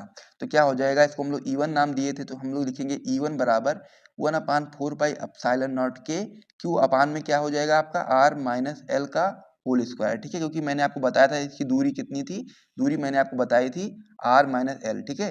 तो आप लोग इस प्रकार से बता सकते हो आर माइनस एल का होल स्क्वायर। तो ये आपका पहला समीकरण हो गया। दिशा यदि आप लोग बताना चाहो तो बता सकते हो दिशा बी से पी की ओर, यानी कि जो दिशा हो जाएगी वो बी से पी की ओर होती है। जब हम लोग प्लस क्यू आवेश के कारण बिंदु पी पर वैद्युत क्षेत्र की तीव्रता याद करेंगे तो जो दिशा होगी वो बी से पी की ओर यानी कि दूर की ओर होगी, ठीक है। ये चीज आपको यहाँ पर याद रखना है। तो इतना आप लोग अपनी कॉपी में नोट कर लो, फिर हम लोग अगले पेज पर बढ़ते हैं और वहां पर हम लोग इसको आगे सॉल्व करते हैं। तो हम लोगों ने प्लस क्यू आवेश के कारण बिंदु पी पर वैद्युत क्षेत्र की तीव्रता को ज्ञात कर लिया है और ये समीकरण हम लोगों ने बना दिया है। अब हम लोग क्या करेंगे, माइनस क्यू आवेश के कारण बिंदु पी पर वैद्युत क्षेत्र की तीव्रता हम लोग लिखेंगे, ठीक है। क्या लिखेंगे हम लोग, E2 बराबर क्या हो जाएगा आपका, E2 बराबर 1/4 pi epsilon naught K Q upon में क्या हो जाएगा, इसकी दूरी कितनी थी, जो आपका माइनस क्यू है, माइनस क्यू से पी तक की दूरी कितनी थी, मैंने आपको बताया था आर प्लस एल, ठीक है। तो ये चीज आपको यहाँ पे याद रखना है। तो दूरी आप लोग लिखोगे आर प्लस एल का होल स्क्वायर, इस प्रकार से आपका हो गया।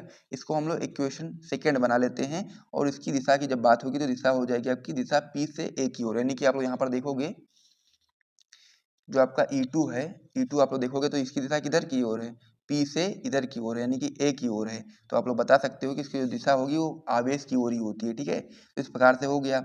अब आगे आप लोग बताओगे बिंदु P पर परिणामी वैद्युत क्षेत्र की तीव्रता आप लोग जब निकालोगे तो आप लोग को पता होना चाहिए कि जो आपका E1 होता है वो E2 से बड़ा होता है, यानी कि जो आपका E1 होता है वो आपका E2 से बड़ा होता है। तो क्या हो जाएगा, E बराबर हो जाएगा E1 माइनस E2, ठीक है। तो हम लोग क्या करेंगे, E2 की जो वैल्यू है उसको हम लोग E1 से माइनस कर देंगे, ठीक है। तो फिर आपका आ जाएगा। तो इस प्रकार से अब आप लोग आगे लिखोगे E बराबर 1/4 pi epsilon naught K Q upon में आर माइनस एल का होल स्क्वायर, ये आपका E1 की वैल्यू हो गई। अब हम लोग माइनस करेंगे E2 की वैल्यू से, तो E2 की वैल्यू कितनी है, आप लोग बताओगे 1/4 pi epsilon naught K Q upon में आर प्लस एल का होल स्क्वायर, ये आपकी E2 की वैल्यू हो गई, ये आपकी E1 की वैल्यू हो गई। अब इसमें आप लोग देखो, इसमें जो चीज कॉमन हो उसको हम लोग बाहर निकाल लेते हैं। तो यहाँ पर आप लोग देख पा रहे होंगे कि Q और 4 पाई एप्सिलॉन नॉट के ये दोनों कॉमन है। तो हम लोग क्या करेंगे, इसमें भी ये चीज है और इसमें भी है, तो हम इसको कॉमन लिख लेंगे। आप लोग लिखोगे E बराबर Q अपान में 4 पाई एप्सिलॉन नॉट के। अब अंदर क्या बचा, यहाँ पर आपका Q इधर आ गया तो यहाँ पर बचा 1, अपान में क्या हो जाएगा आर माइनस एल का होल स्क्वायर, माइनस यहाँ पर आपका क्या हो जाएगा 1, तो यहाँ पर आपका क्या बचाएगा 1 upon R plus L square हो जाएगा, ठीक है। इस प्रकार से हो गया। अब आगे हम लोग जब बढ़ेंगे तो क्या करेंगे, एलसीएम निकालेंगे, ठीक है। तो फिर जब हम लोग एलसीएम निकालेंगे तो क्या हो जाएगा, ई बराबर क्यू अपान में 4 पाई एप्सिलॉन नॉट के ऊपर आपका हो जाएगा आर प्लस एल का whole square minus R minus L का होल स्क्वायर, अपान में आपका हो जाएगा आर माइनस एल का होल स्क्वायर और आर प्लस एल का होल स्क्वायर। तो इस प्रकार से आपका हो गया। अब आपको यहाँ पर सूत्र पता होना चाहिए। सूत्र कौन सा पता होना चाहिए, आपको पता होगा कि a प्लस बी का होल स्क्वायर कितना होता है, ठीक है। a प्लस बी का होल स्क्वायर होता है आपका a square plus B square plus 2ab, ये होता है ना। उसके बाद में फिर आपका क्या होता है a माइनस बी का होल स्क्वायर भी आपको पता होना चाहिए। तो क्या हो जाता है आपका a square plus B square minus 2ab, ठीक है। इस प्रकार से आपका यहाँ तक हो गया। तो ये दोनों आपको पता होना चाहिए। तो आप लोग यहाँ पर देख पा रहे होंगे क्या है, आर माइनस एल का होल स्क्वायर, ठीक है। तो इसको इसकी जगह हम लोग ए प्लस बी का होल स्क्वायर का फॉर्मूला लगाएंगे तो आप लोग लिखोगे इस प्रकार से R square plus L square plus 2RL minus हो गया। फिर हम लोग क्या है, यहाँ पर दिया गया है आर माइनस एल का होल स्क्वायर, तो यहाँ पर हम लोग ए माइनस बी का होल स्क्वायर का फॉर्मूला लगाएंगे तो आप लोग लिखोगे R square plus L square minus 2RL, ठीक है। तो इस प्रकार से यहाँ तक आपका हो गया, ठीक है। और जो आपका अपान में हो जाएगा वो आपका हो जाएगा R square minus L square का होल स्क्वायर, ठीक है। इस प्रकार से आपका हो जाएगा, ठीक है। अब आप लोग जब नीचे आओगे तो क्या करोगे आप करोगे ई बराबर क्यू अपान 4 पाई एप्सिलॉन नॉट के। अब ये जो आप लोग ब्रैकेट हटाओगे तो क्या हो जाएगा आपका, जो अंदर की वैल्यू है जो प्लस में वो माइनस में हो जाएगी, जो माइनस में वो प्लस में हो जाएगी, तो क्या हो जाएगा आपका R square plus L square plus 2RL। अब ये आपका क्या है माइनस का आर स्क्वायर, फिर आपका माइनस हो जाएगा, ये आपका प्लस में है तो यहाँ पर आएगा तो माइनस में हो जाएगा, तो क्या हो जाएगा माइनस एल स्क्वायर, और ये आपका प्लस माइनस में है तो ये जब बाहर आएगा तो आपका प्लस में हो जाएगा तो प्लस 2RL हो जाएगा। इस प्रकार से आपका हो गया, ठीक है। अब हम लोग क्या करेंगे, इसको हम लोग काटेंगे। कैसे काटोगे आप लोग, मैं नीला पेन ले लेता हूँ यहाँ से, पेन कहाँ गया। अब आप लोग यहाँ पर क्या करोगे, काट दोगे, क्या हो जाएगा आपका प्लस आर स्क्वायर है तो इसको हम लोग minus L square R square से काट देते हैं, ठीक है। अब यहाँ पर प्लस आपका एल स्क्वायर है तो इसको हम लोग माइनस एल स्क्वायर से काट देते हैं, तो यहाँ पर क्या बचा आपका 2RL प्लस 2RL कितना हो जाएगा 4RL हो जाएगा ना। तो यही चीज़ अब आप लोग नीचे लिखोगे कि ई बराबर 1/4 pi epsilon naught K Q into 4RL upon में क्या बचा आपका R square minus L square का होल स्क्वायर, ठीक है। अब आपको आगे समझना ये है कि जो आपका L है, ठीक है, वो R से बहुत छोटा है, तो इसलिए आप लोग बता सकते हो कि जो आपका L है वो R से बहुत छोटा है, या फिर कह सकते हैं कि R बहुत बड़ा है L से, तो इसलिए हम लोग एल स्क्वायर को नगण्य मान लेते हैं, यानी कि ना के बराबर मान लेते हैं। तो किस प्रकार से आपका हो जाएगा, तो आप लोग आगे आप लोग लिखोगे E बराबर 1/4 pi epsilon naught K Q into 4RL upon में क्या हो जाएगा आर स्क्वायर। अब यहाँ पर जो एल स्क्वायर था इसको हम लोग नगण्य मान लेते हैं, यानी कि जीरो के बराबर मान लेते हैं, तो क्या हो जाएगा एल स्क्वायर की वैल्यू जीरो हो जाएगी। तो यहाँ पर आपका क्या हो जाएगा आर स्क्वायर माइनस जीरो और ब्रैकेट बंद स्क्वायर, ठीक है, का होल स्क्वायर, ठीक है। तो क्या हो जाएगा यहाँ से आपका क्या हो जाएगा आर की पावर कितनी हो जाएगी, यहाँ पे जो स्क्वायर लगा है तो आर की पावर कितनी हो जाएगी, आर की पावर 4 हो जाएगी यहाँ से, ठीक है। तो इस प्रकार से आप लोगों ने यहाँ तक समझ लिया होगा। अब हम लोग अगले पेज पर बढ़ते हैं। आगे आप लोग क्या करोगे, आगे आपको कुछ करना नहीं ज़्यादा, बस आपका समाप्त होने वाला है ये डेरिवेशन, ठीक है। आगे आप लोग लिखोगे ई बराबर 1/4 पाई एप्सिलॉन नॉट के। अब हम लोग क्या करेंगे, 4 को हम लोग क्या करेंगे 2 इंटू 2 कर देंगे, यानी कि आप लोग जानते हो या तो केवल आप 4 लिख दो या फिर आप 2 इंटू 2 कर दो, 4 तो तब भी आ जाएगा वहाँ से ना। तो हम लोग क्या करेंगे 4 को हम लोग 2 इंटू 2 कर देंगे, तो क्या हो जाएगा 2 इंटू क्यू इंटू 12 इंटू आपका आर हो जाएगा, ठीक है। तो यहाँ से जो आपका नीचे आर की पावर 4 है तो यहाँ से आपका एक पावर कैंसिल हो जाएगा और ये यहाँ से आर कैंसिल हो जाएगा, तो आर की पावर कितनी हो जाएगी 3 हो जाएगी, यानी कि आर क्यूब हो जाएगा। अब आप लोगों को क्या पता है, आप लोग को पता है कि Q इंटू 2L बराबर क्या होता है P होता है, यानी कि वैध द्विध्रुव आघूर्ण होता है। आप लोग यहाँ पर देखो Q इंटू 2L, तो Q इंटू 2L बराबर P होता है। तो यदि हम लोग चाहें तो Q इंटू 2L की जगह पर हम लोग P लिख सकते हैं ना। तो आप लोग यही चीज़ यहाँ पर लिखोगे E बराबर 1/4 पाई एप्सिलॉन नॉट के, और क्या हो जाएगा आपका Q इंटू 2L की जगह हम लोग क्या करेंगे P लिख देंगे, तो P हो जाएगा, और 2 यहाँ पहले से है तो क्या हो जाएगा 2P अपान में आर क्यूब, ठीक है। इस प्रकार से आपका हो गया। अब आप लोग क्या करोगे, आप लोग जानते हो कि वायु अथवा निर्वात के लिए जो K का मान होता है वो 1 होता है। तो हम लोग जब वायु अथवा निर्वात के लिए लिखेंगे तो क्या लिखेंगे आप लोग E बराबर 1/4 पाई एप्सिलॉन नॉट 2P अपान में आर क्यूब, ठीक है। या फिर यदि हम लोग चाहें तो इसकी जगह पर इसकी वैल्यू भी लिख सकते हैं 1/4 पाई एप्सिलॉन नॉट की जगह हम लोग क्या लिख सकते हैं 9 गुणे 10 की घात 9। तो इसको हम लोग इस प्रकार से भी लिख सकते हैं E बराबर 9 गुणे 10 की घात 9 2P अपान में आर क्यूब। तो इस प्रकार से जो आपका ये डेरिवेशन था वो कंप्लीट हो चुका है। मैं उम्मीद करता हूँ कि डेरिवेशन आपको अच्छे तरीके से समझ में आया वैद्युत होगा। द्विध्रुव के लिए निरक्षीय स्थिति में वैद्युत क्षेत्र की तीव्रता के लिए व्यंजक प्राप्त कीजिए, ठीक है। ये भी बहुत ही महत्वपूर्ण क्वेश्चन होता है और आपके बोर्ड परीक्षा में 5-6 बार पूछा गया है। तो इसीलिए जितने भी आपके महत्वपूर्ण क्वेश्चन होते हैं और जो कि आपके बोर्ड एग्जाम में कई बार पूछे गए हैं, वो सारे प्रश्न आपको हमारे यूट्यूब चैनल पर कराए जाएंगे। तो उन्हीं में से एक प्रश्न ये भी है आपका, ठीक है। तो सबसे पहले आपको क्या समझना है, हम लोग को बताना है कि वैद्युत द्विध्रुव के लिए निरक्षीय स्थिति में वैद्युत क्षेत्र की तीव्रता के लिए व्यंजक प्राप्त कीजिए। इससे पहले में हम लोगों ने अच्छी स्थिति में वैद्युत क्षेत्र की तीव्रता के लिए व्यंजक प्राप्त किया था, तो उसे भी आप लोग जरूर देख लीजिएगा। अब हम निरक्षीय स्थिति में ज्ञात करेंगे। तो सबसे पहले आप लोग समझ लो कि अक्ष और निरक्ष क्या होता है, ठीक है। ये आपका क्या होता है, ये आपका अक्ष होता है और ये आपका निरक्ष होता है। ये चीज आपको समझना है क्योंकि हम लोगों ने सबसे पहले अच्छी स्थिति में ज्ञात किया था, अब हमारी बारी है निरक्षीय स्थिति में ज्ञात करने की। तो सबसे पहले इसमें आपको डेरिवेशन में सबसे पहले आपको उसका डायग्राम समझना बहुत ज़्यादा जरूरी हो जाता है, क्योंकि यदि आपको डायग्राम नहीं समझ में आएगा तो फिर आप लोग डेरिवेशन को अच्छे तरीके से नहीं कर पाओगे। तो इसीलिए सबसे पहले हम लोग क्या समझेंगे, डायग्राम समझेंगे, ठीक है। डायग्राम किस प्रकार से आपको बनाना है और उसमें क्या क्या चीज़ें बनानी है वो सारी चीज़ें आपको समझना है। अब ऐसे तो आपको समझ में आ नहीं रहा होगा, तो इसको मैं बना करके आपको दिखाऊंगा ताकि आपको बेहतर तरीके से समझ में आए, ठीक है। तो इसको मैं सबसे पहले ऊपर कर देता हूँ। अब हम लोग को क्या बनाना है, सबसे पहले हम लोग को बनाना है वैद्युतद्रु, क्योंकि हम लोग को वैद्युतद्रु के लिए ही निरक्षीय स्थिति में वैद्युत की तीव्रता का व्यंजक ज्ञात करना है, ठीक है, व्यंजक ज्ञात करना है। तो सबसे पहले हम लोग क्या बनाएंगे, वैद्युतद्रु बनाएंगे यहाँ पर। इस प्रकार से हम लोग क्या बना देंगे, वैद्युतद्रु बना देंगे इस प्रकार से, ठीक है। अब आप लोग जानते हैं कि जो वैद्युतद्रु होता है आपका माइनस क्यू और प्लस क्यू आवेशों से मिलकर के बना होता है। अब इसको हम लोग नाम देते हैं ए और बी, ठीक है। अब आप लोग जानते हैं कि जो वैद्युतद्रु होता है इसके बीच की दूरी कितनी होती है, 2l होती है, यानी कि जब हम लोग हाफ दूरी लिखेंगे तो इसका मध्य बिंदु मान लीजिए O है, ठीक है, O है, तो इसकी हाफ आप दूरी लिखोगे तो आप लोग यहाँ से यहाँ तक आप लोग l लिख दोगे, फिर यहाँ से यहाँ तक आप लोग l लिख दोगे, यानी कि टोटल 2l होता है। लेकिन जब हम लोग हाफ हाफ लिखेंगे तो आपका l और l लिख सकते हो, यानी कि टोटल 2l हो जाएगा। तो इस प्रकार से आपका वैद्युतद्रु बन गया, ठीक है। अब हम लोग को क्या करना है, इसका जो मध्य बिंदु O है, ठीक है, मध्य बिंदु O से हम लोग क्या करेंगे, लंबवर्धक इस प्रकार से डालेंगे, ठीक है, या फिर हम लोग निरक्ष डालेंगे इस प्रकार से, ठीक है। इस प्रकार से निरक्ष डालेंगे जिसकी दूरी यानी कि मध्य बिंदु O से r दूरी पर कोई बिंदु P है, ठीक है, या इसको हम लोग P बिंदु मान लेते हैं। इस पर हम लोग का क्या करना है, वैद्युत क्षेत्र की तीव्रता का व्यंजक ज्ञात करना है, ठीक है। अब हम लोग क्या करेंगे, सबसे पहले प्लस क्यू आवेश के कारण बिंदु P पर वैद्युत क्षेत्र की तीव्रता का व्यंजक ज्ञात करेंगे।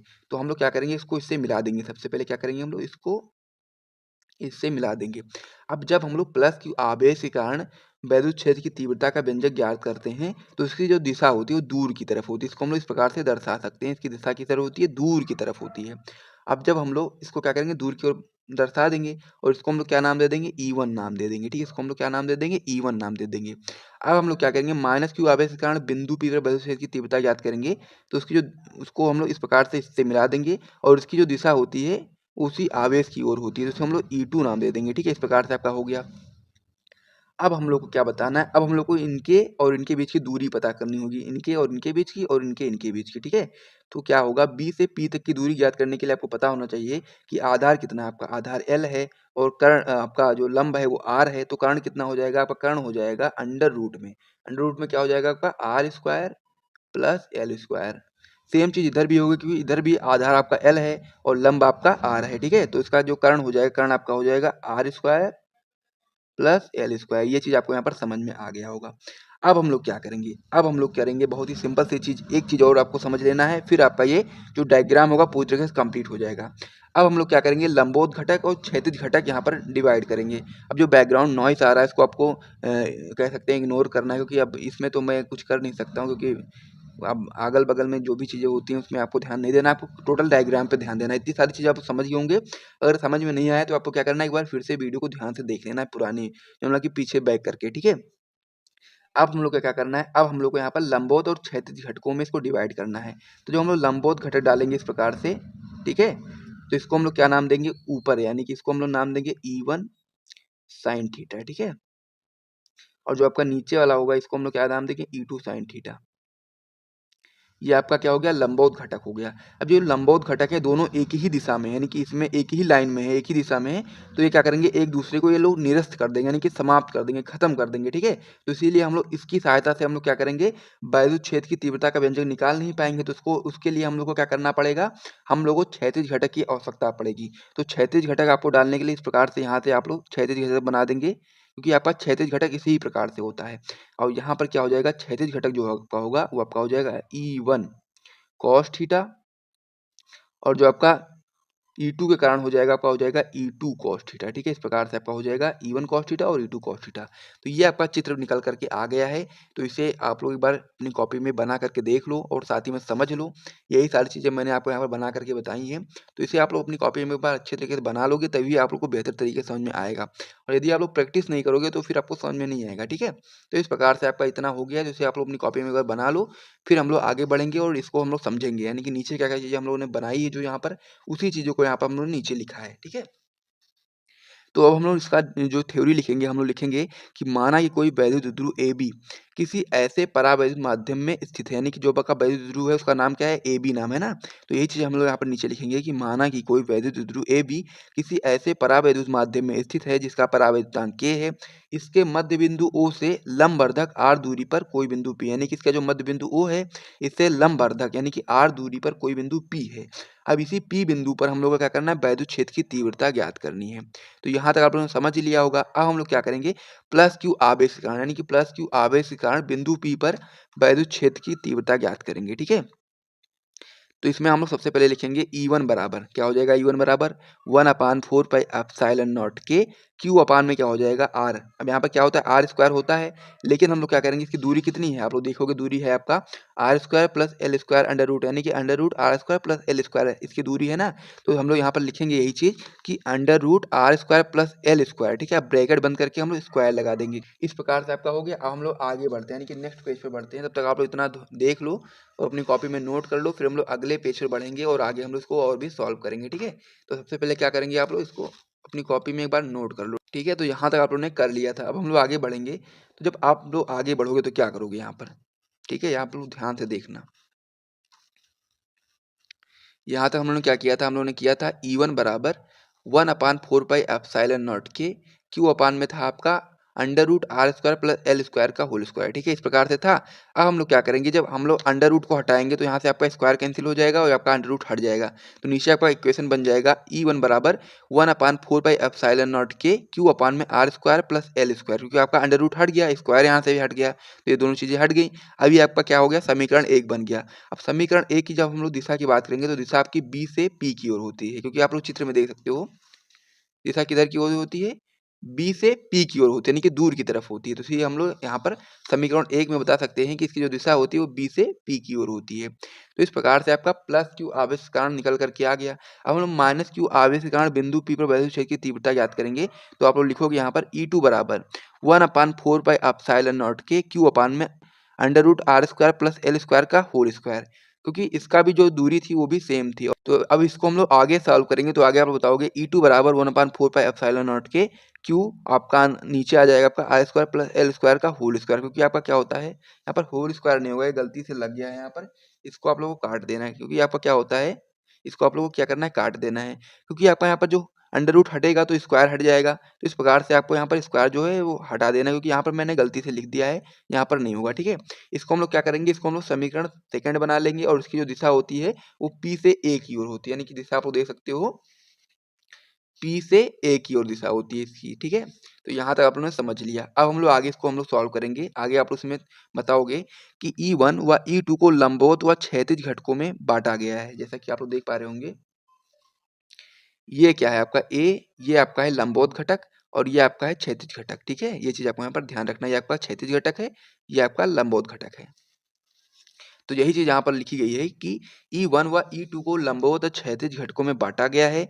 E1 व E2 के लंबवत घटक क्रमशः E1 sin थीटा है और E2 sin थीटा है। ठीक है, ये चीज आपको यहाँ पर याद रखना है कि E1 व E2 के लंबवत घटक कौन कौन से हैं, E1 sin थीटा व E2 sin थीटा कौन कौन से हैं, यहाँ पर आप देख सकते हो कि E1 sin थीटा और E2 sin थीटा, ये क्या है आपका लंबवत घटक है।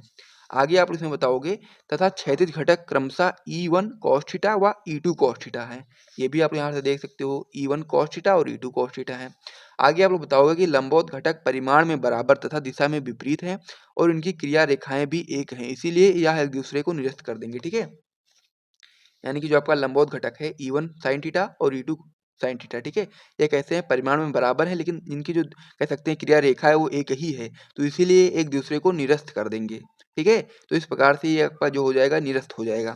आगे आप इसमें बताओगे कि इसीलिए बिंदु P पर परिणामी वैद्युत क्षेत्र की तीव्रता क्षैतिज घटकों के कारण होगी, यानी कि हम लोग क्षैतिज घटकों के कारण ही परिणामी वैद्युत क्षेत्र की तीव्रता को हम लोग यहाँ पर निकालेंगे। ठीक है, अब आप लोग आगे बताओगे कि बिंदु P पर परिणामी वैद्युत क्षेत्र की तीव्रता, तो E बराबर क्या हो जाएगा, E1 cos theta plus E2 cos theta, इस प्रकार से आपको जोड़ देना है। लेकिन आप लोगों को पता होना चाहिए जो आपका cos थीटा होता है बराबर क्या हो जाता है आपका आधार बटे में कर्ण हो जाता है। तो आधार यहाँ पर आप लोग देखोगे तो आधार कितना है, आधार L है, कर्ण कितना है R square plus L square है। ठीक है, ये चीज आपको यहाँ पर याद रखना है अंडर रूट में। ठीक है, तो इसीलिए हम लोग क्या करेंगे, cos थीटा की जगह पर हम लोग क्या लगा देंगे, एल अपान में under root R square plus L square, ठीक है। तो यहाँ पर अब नीचे हो जाएगा आपका ई बराबर, क्योंकि आपका ई1 जो है, ई1 की जगह आप लोग क्या लिखोगे, ई1 की जगह आप लोग लिखोगे 1/4 के क्यू अपान में R square plus L square, ठीक है। अब कॉस थीटा की जगह आप लोग लिखोगे एल अपान में under root R square plus L square, क्योंकि मैंने आपको बताया था कॉस थीटा की जगह पर ये चीज़ लिखना है, ठीक है।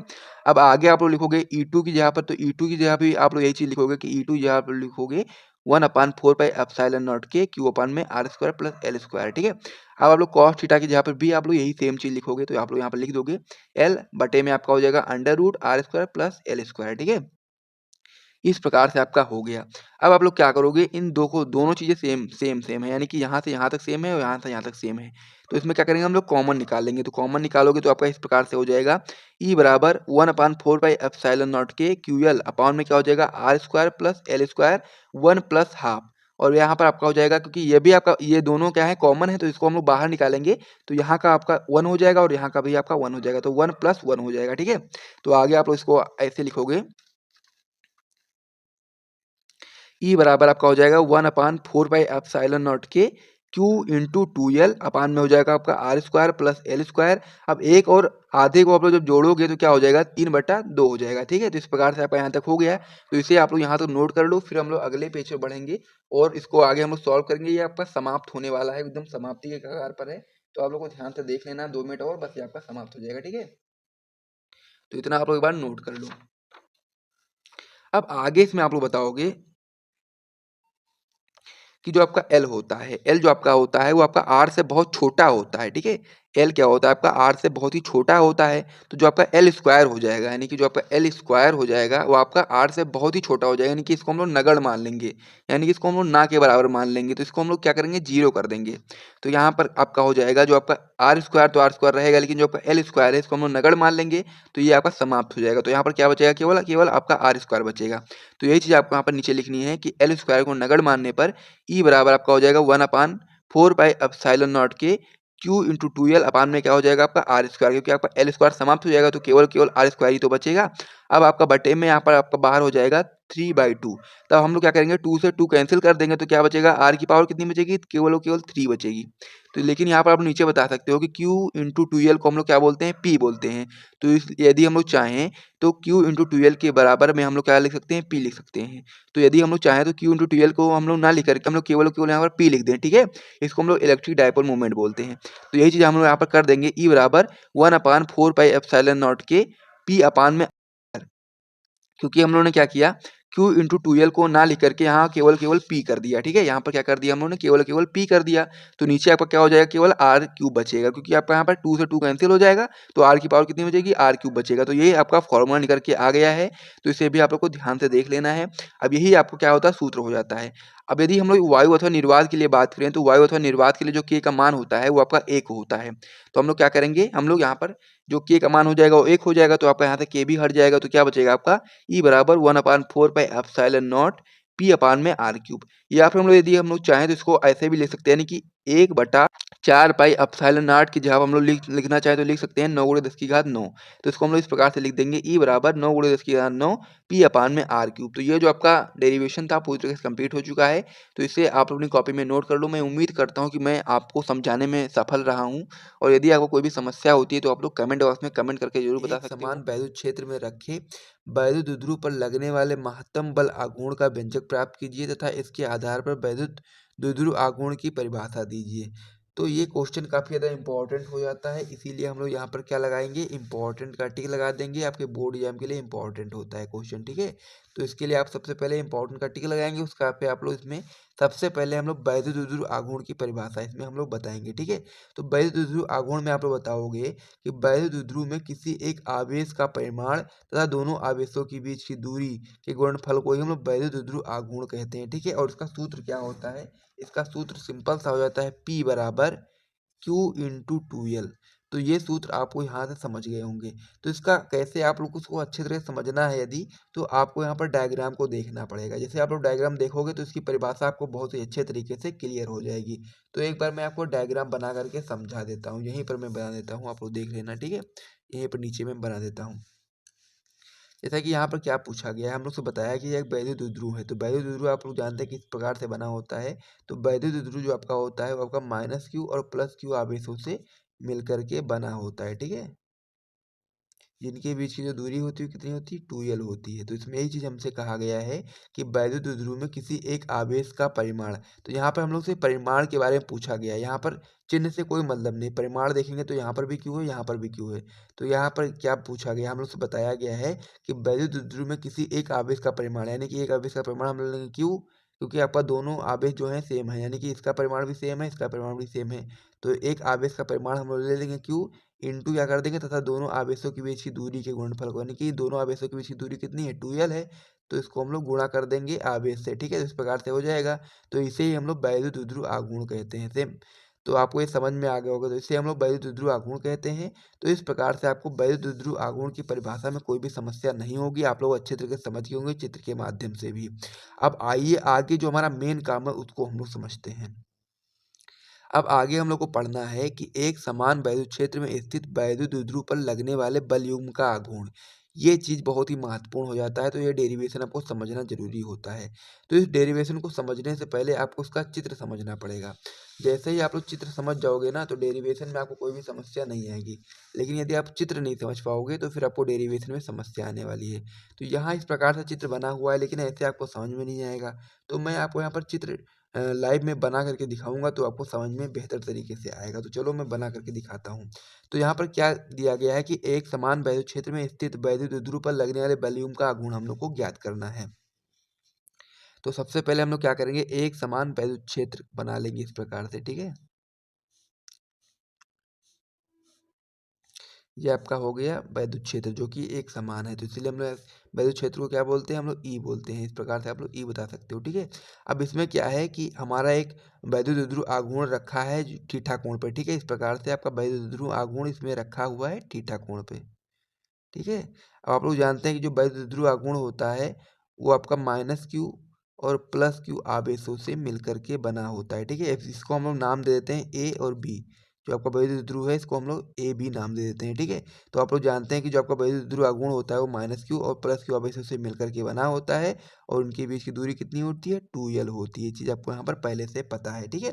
ये चीज़ आपको यहाँ पर पहले से पता है। अब हम लोग इसको आगे सॉल्व करते हैं।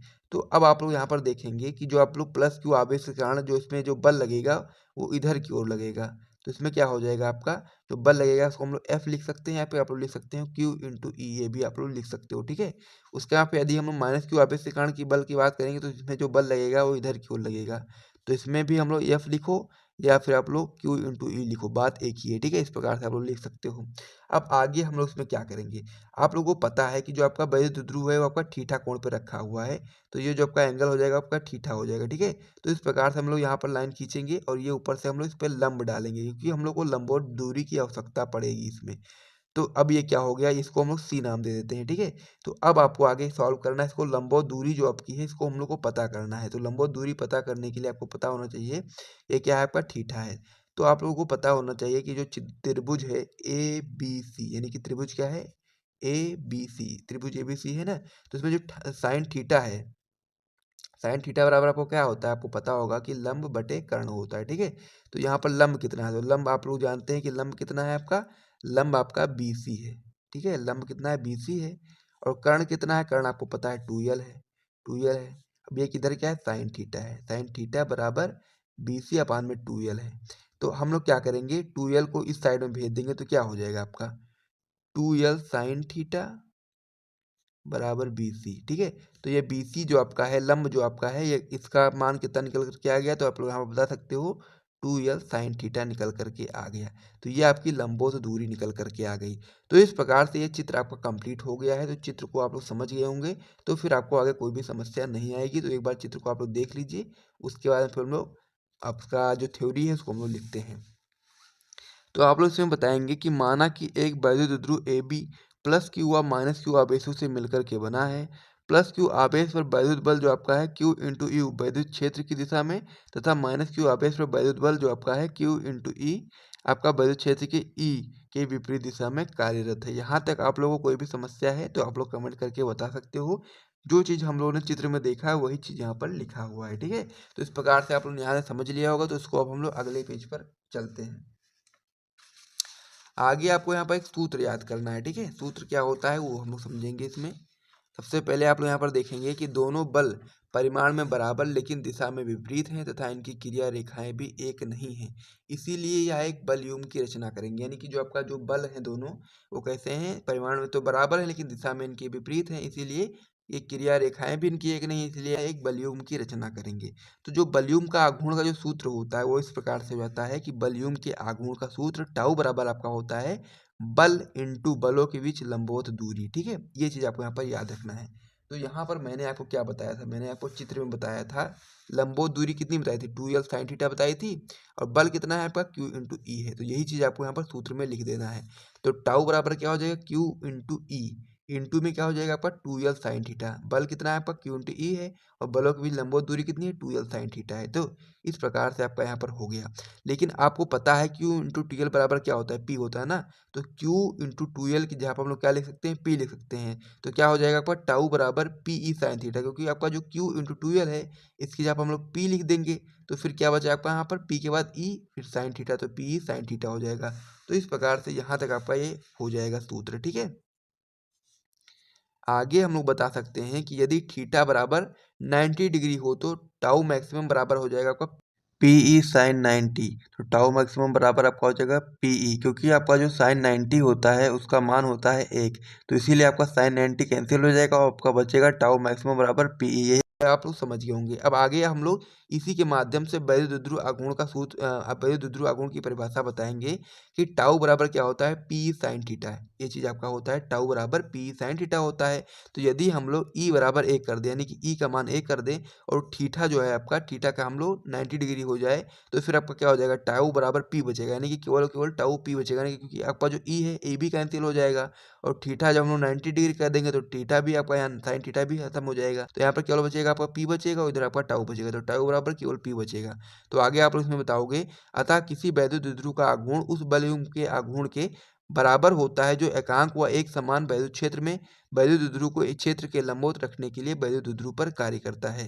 तो इस प्रकार से पूरा क्वेश्चन जो था पूरी तरीके से कंप्लीट हो गया है। इसका आंसर मैंने आपको पूरी तरीके से समझा दिया है। गॉस की प्रमेय से आप क्या समझते हैं, इसकी उपपत्ति भी दीजिए। यानी कि बहुत ही महत्वपूर्ण क्वेश्चन ये आपका हो जाता है कि गॉस की प्रमेय से आप क्या समझते हैं और साथ ही में उसका प्रूफ भी हम लोग को देना है।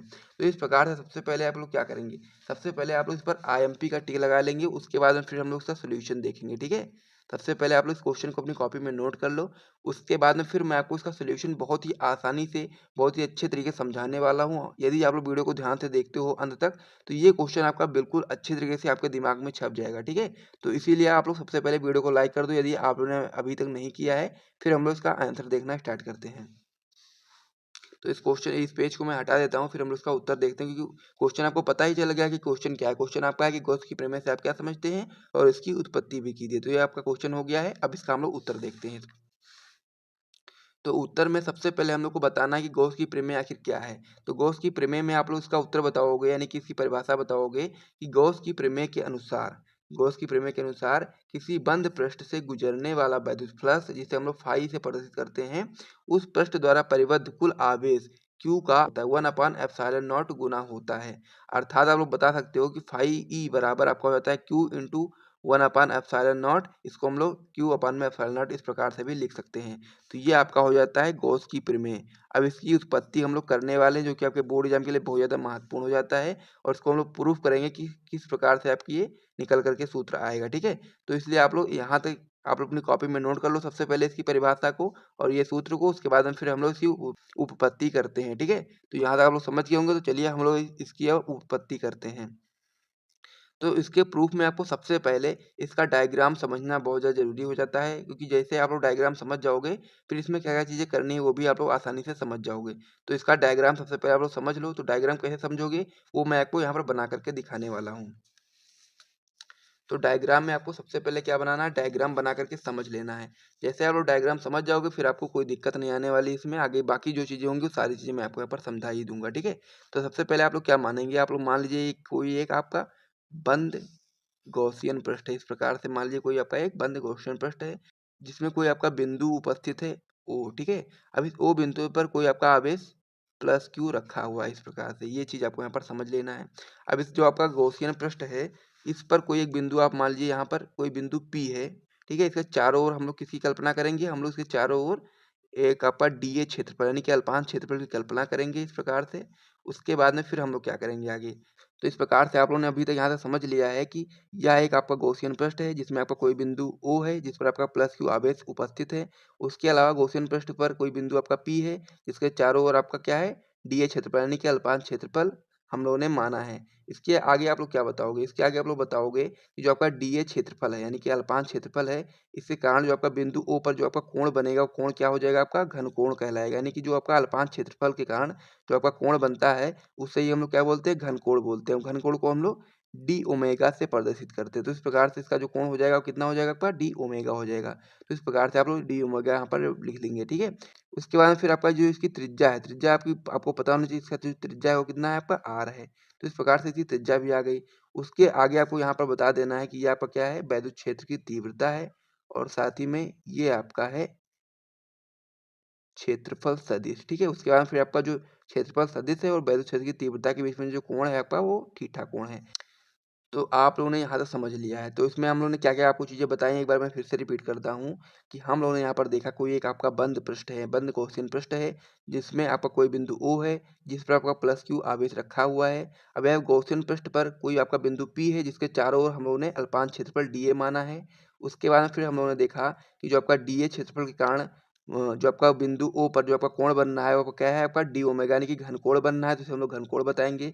उसके बाद फिर आपका इसका जो त्रिज्या है वो आपकी आर है, इसका वैद्युत क्षेत्र की तीव्रता इस प्रकार से आपका हो जाएगा। उसके बाद फिर आपका ये आपका हो जाएगा क्षेत्रफल सदिश और उसके क्षेत्रफल सदिश और वैद्युत क्षेत्र की तीव्रता के बीच में जो कोण बन रहा है उसे हम लोग थीटा बोलेंगे, ठीक है। इस प्रकार से आपका यहाँ तक चित्र समझ गए होंगे। तो चलिए अब हम लोग इसका क्या करेंगे, प्रूफ करेंगे किस प्रकार से आपको थ्योरी में लिखना है और किस प्रकार से आगे इसको सॉल्व करना है, उसको आइए देखते हैं। तो यहाँ पर आप लोग बताएंगे कि प्लस क्यू आवेश के कारण बिंदु P पर वैद्युत क्षेत्र की तीव्रता यानी कि जो आपका प्लस क्यू आवेश है इसके कारण हम लोग बिंदु P पर वैद्युत क्षेत्र की तीव्रता ज्ञात करेंगे। तो वैद्युत क्षेत्र की तीव्रता का फॉर्मूला आपको पता ही होगा कि E बराबर 1/4 pi epsilon not Q upon में R स्क्वायर होता है। इसको हम लोग पहला समीकरण बना देते हैं इस प्रकार से, ठीक है। तो ये आपका हो गया वैद्युत क्षेत्र की तीव्रता का फॉर्मूला। आगे आप लोग इसमें बताएंगे कि जो आपका अल्पांश क्षेत्रफल है, अल्पांश क्षेत्रफल क्या है, डीए है।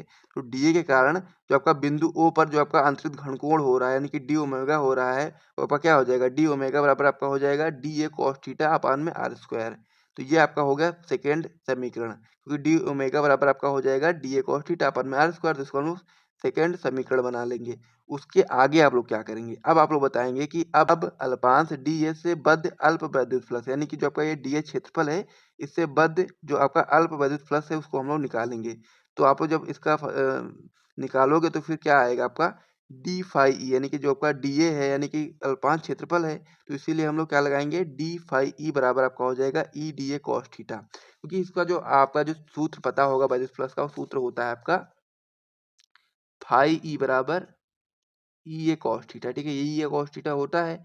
लेकिन यहाँ पर हम लोग क्या कर रहे हैं, डी ए यानी कि अल्पांश क्षेत्रफल के कारण वैद्युत फ्लक्स निकाल रहे हैं। तो क्या हो जाएगा ए की जगह पर यानी कि ए क्या है आपका क्षेत्रफल है, तो क्षेत्रफल की जगह पर यानी कि ए की जगह पर क्या हो जाएगा आपका ई डी ए हो जाएगा, डी ए कॉस थीटा। इस प्रकार से हो गया ना, ये चीज आपको यहाँ पर समझना है। तो ये आपका क्या हो जाएगा, अल्प वैद्युत फ्लक्स आपका इस प्रकार से सूत्र हो जाएगा।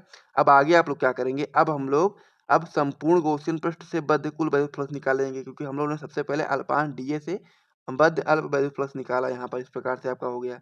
उसके बाद में फिर हम लोग अब संपूर्ण गॉसियन पृष्ठ से बद्ध कुल वैद्युत फ्लक्स जब आप लोग निकालोगे तो क्या हो जाएगा, फाई ई बराबर क्या हो जाएगा, इस ये चीज आपको यहाँ पर समझ लेना है, ठीक है। इसकी जब हम लोग इसका समाकलन करेंगे तो फिर आपका कुल वैल्यू प्लस निकल करके आ जाएगा। तो फाई बराबर क्या हो जाएगा आपका समाकलन डी फाई ई। तो डी फाई ई का जगह पर हम लोग क्या लिख सकते हैं, हम लोग ये लिखेंगे ना E D A cos theta बराबर क्या है आपका डी फाई ई है ना। तो इसीलिए हम लोग क्या लिखेंगे डी फाई ई की बराबर क्या कर देंगे आप लोग E D A cos theta. तो इस प्रकार से हम लोग समाकलन लगा करके E D A cos theta बना देंगे इस प्रकार से। अब हम लोग क्या करेंगे, अब हम लोग समीकरण एक से आप लोग यहाँ पर मान रखेंगे कि जो आपका ई है। अब समीकरण एक में आप लोग देखेंगे तो क्या है, ई बराबर क्या है आपका 1/4 pi epsilon not Q upon में आर स्क्वायर है ना। तो यदि हम लोग चाहें तो ई की जगह पर हम लोग ये चीज़ लिख सकते हैं ना, 1/4 pi epsilon not Q upon में आर स्क्वायर, ये चीज़ हम लोग लिख सकते हैं ना ई की जगह पर। तो यही चीज़ हम लोग यहाँ पर लिख देंगे। फाई ई बराबर आपका हो जाएगा समाकलन 1/4 pi epsilon not Q upon में आर स्क्वायर। उसके बाद में फिर आपका क्या बचा, डी ए कॉस थीटा बता, तो ये चीज़ हम लोग लिखेंगे डी ए कॉस थीटा। अब आगे आप लोग क्या करोगे, जो आपका क्यू है, ठीक है, क्यू है और साथ में जो 4 पाई एप्सिलॉन नॉट है, इसको हम लोग समाकलन से बाहर निकाल देंगे। तो क्या हो जाएगा आपका क्यू अपान में 4 पाई एप्सिलॉन नॉट, ये आपका बाहर आ गया। अंदर क्या बचेगा आपका, तो अंदर आपका बच जाएगा डी ए कॉस थीटा और बटे में आपका आर स्क्वायर बच जाएगा। तो क्या हो जाएगा, समाकलन D A cos theta upon में आर स्क्वायर। तो इस प्रकार से यहाँ तक हो गया। अब हम लोग समीकरण दूसरे का यूज करेंगे, यानी कि जो आपका समीकरण दूसरा यहाँ पर हम लोगों ने बनाया था, समीकरण सेकंड, इसका हम लोग यूज करेंगे। तो समीकरण सेकंड से हम लोग क्या करेंगे, फाई ई बराबर आपका क्या हो जाएगा, क्यू अपान में 4 पाई एप्सिलॉन नॉट। अब आप लोगों ने यहाँ पर देखा क्या था, यहाँ पर Q upon 4 pi epsilon not, अब अंदर क्या था समाकलन के, D A cos theta upon में आर स्क्वायर था। अब यहाँ पर आप लोग देखो कि डी ओमेगा बराबर क्या है, D A cos theta upon में आर स्क्वायर। तो यही चीज हम लोग यहाँ पर आप लोग देखेंगे, जो आपका D A cos theta upon में आर स्क्वायर है, इसकी जगह पर हम लोग डी ओमेगा लिख सकते हैं ना, क्योंकि सेम है। डी ओमेगा बराबर क्या है आपका, D A cos theta upon में आर स्क्वायर, वही चीज यहाँ पर भी है। तो यदि हम लोग चाहें डी ए कॉस थीटा के, D A cos theta upon में आर स्क्वायर की जगह पर डी ओमेगा लिख सकते हैं ना। तो यही चीज हम लोग को यहाँ पर लिख देना है। क्या लिखेंगे हम लोग, फाई ई बराबर आपका हो जाएगा, ये चीज आपको यहाँ पर लिखना है, फाई ई बराबर क्यू अपान में 4 पाई एप्सिलॉन नॉट और समाकलन आपका क्या हो जाएगा, डी ओमेगा। क्योंकि आप लोगों ने क्या किया, D A cos theta upon में आर स्क्वायर की जगह पर क्या कर दिया, डी ओमेगा कर दिया समीकरण सेकंड से। तो इस प्रकार से यहाँ तक हो गया। अब समाकलन डी ओमेगा बराबर आपका क्या होता है, 4 पाई स्टेरेडियन होता है। तो यदि हम लोग चाहें समाकलन डी ओमेगा बराबर हम लोग क्या कर सकते हैं, 4 पाई, यानी कि इसकी जगह पर हम लोग क्या कर सकते हैं, 4 पाई लिख सकते हैं ना। तो यहाँ पर आप लोग लिखेंगे कि फाई ई बराबर क्यू अपान में 4 पाई एप्सिलॉन नॉट, फिर आपका यहाँ पर गुणे में क्या हो जाएगा आपका 4 पाई, क्योंकि हम लोग क्या कर देंगे समाकलन डी ओमेगा की जगह पर हम लोग 4 पाई कर देंगे।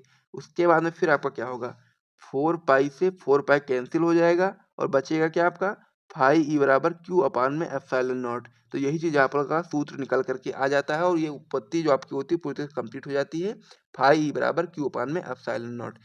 तो इस प्रकार से यदि आपको वीडियो पसंद आया हो तो वीडियो को आप लोग लाइक करिए, चैनल को सब्सक्राइब करिए और इसी के साथ हम लोग वीडियो को समाप्त करते हैं। मिलते हैं नेक्स्ट वीडियो में, तब तक के लिए जय हिंद।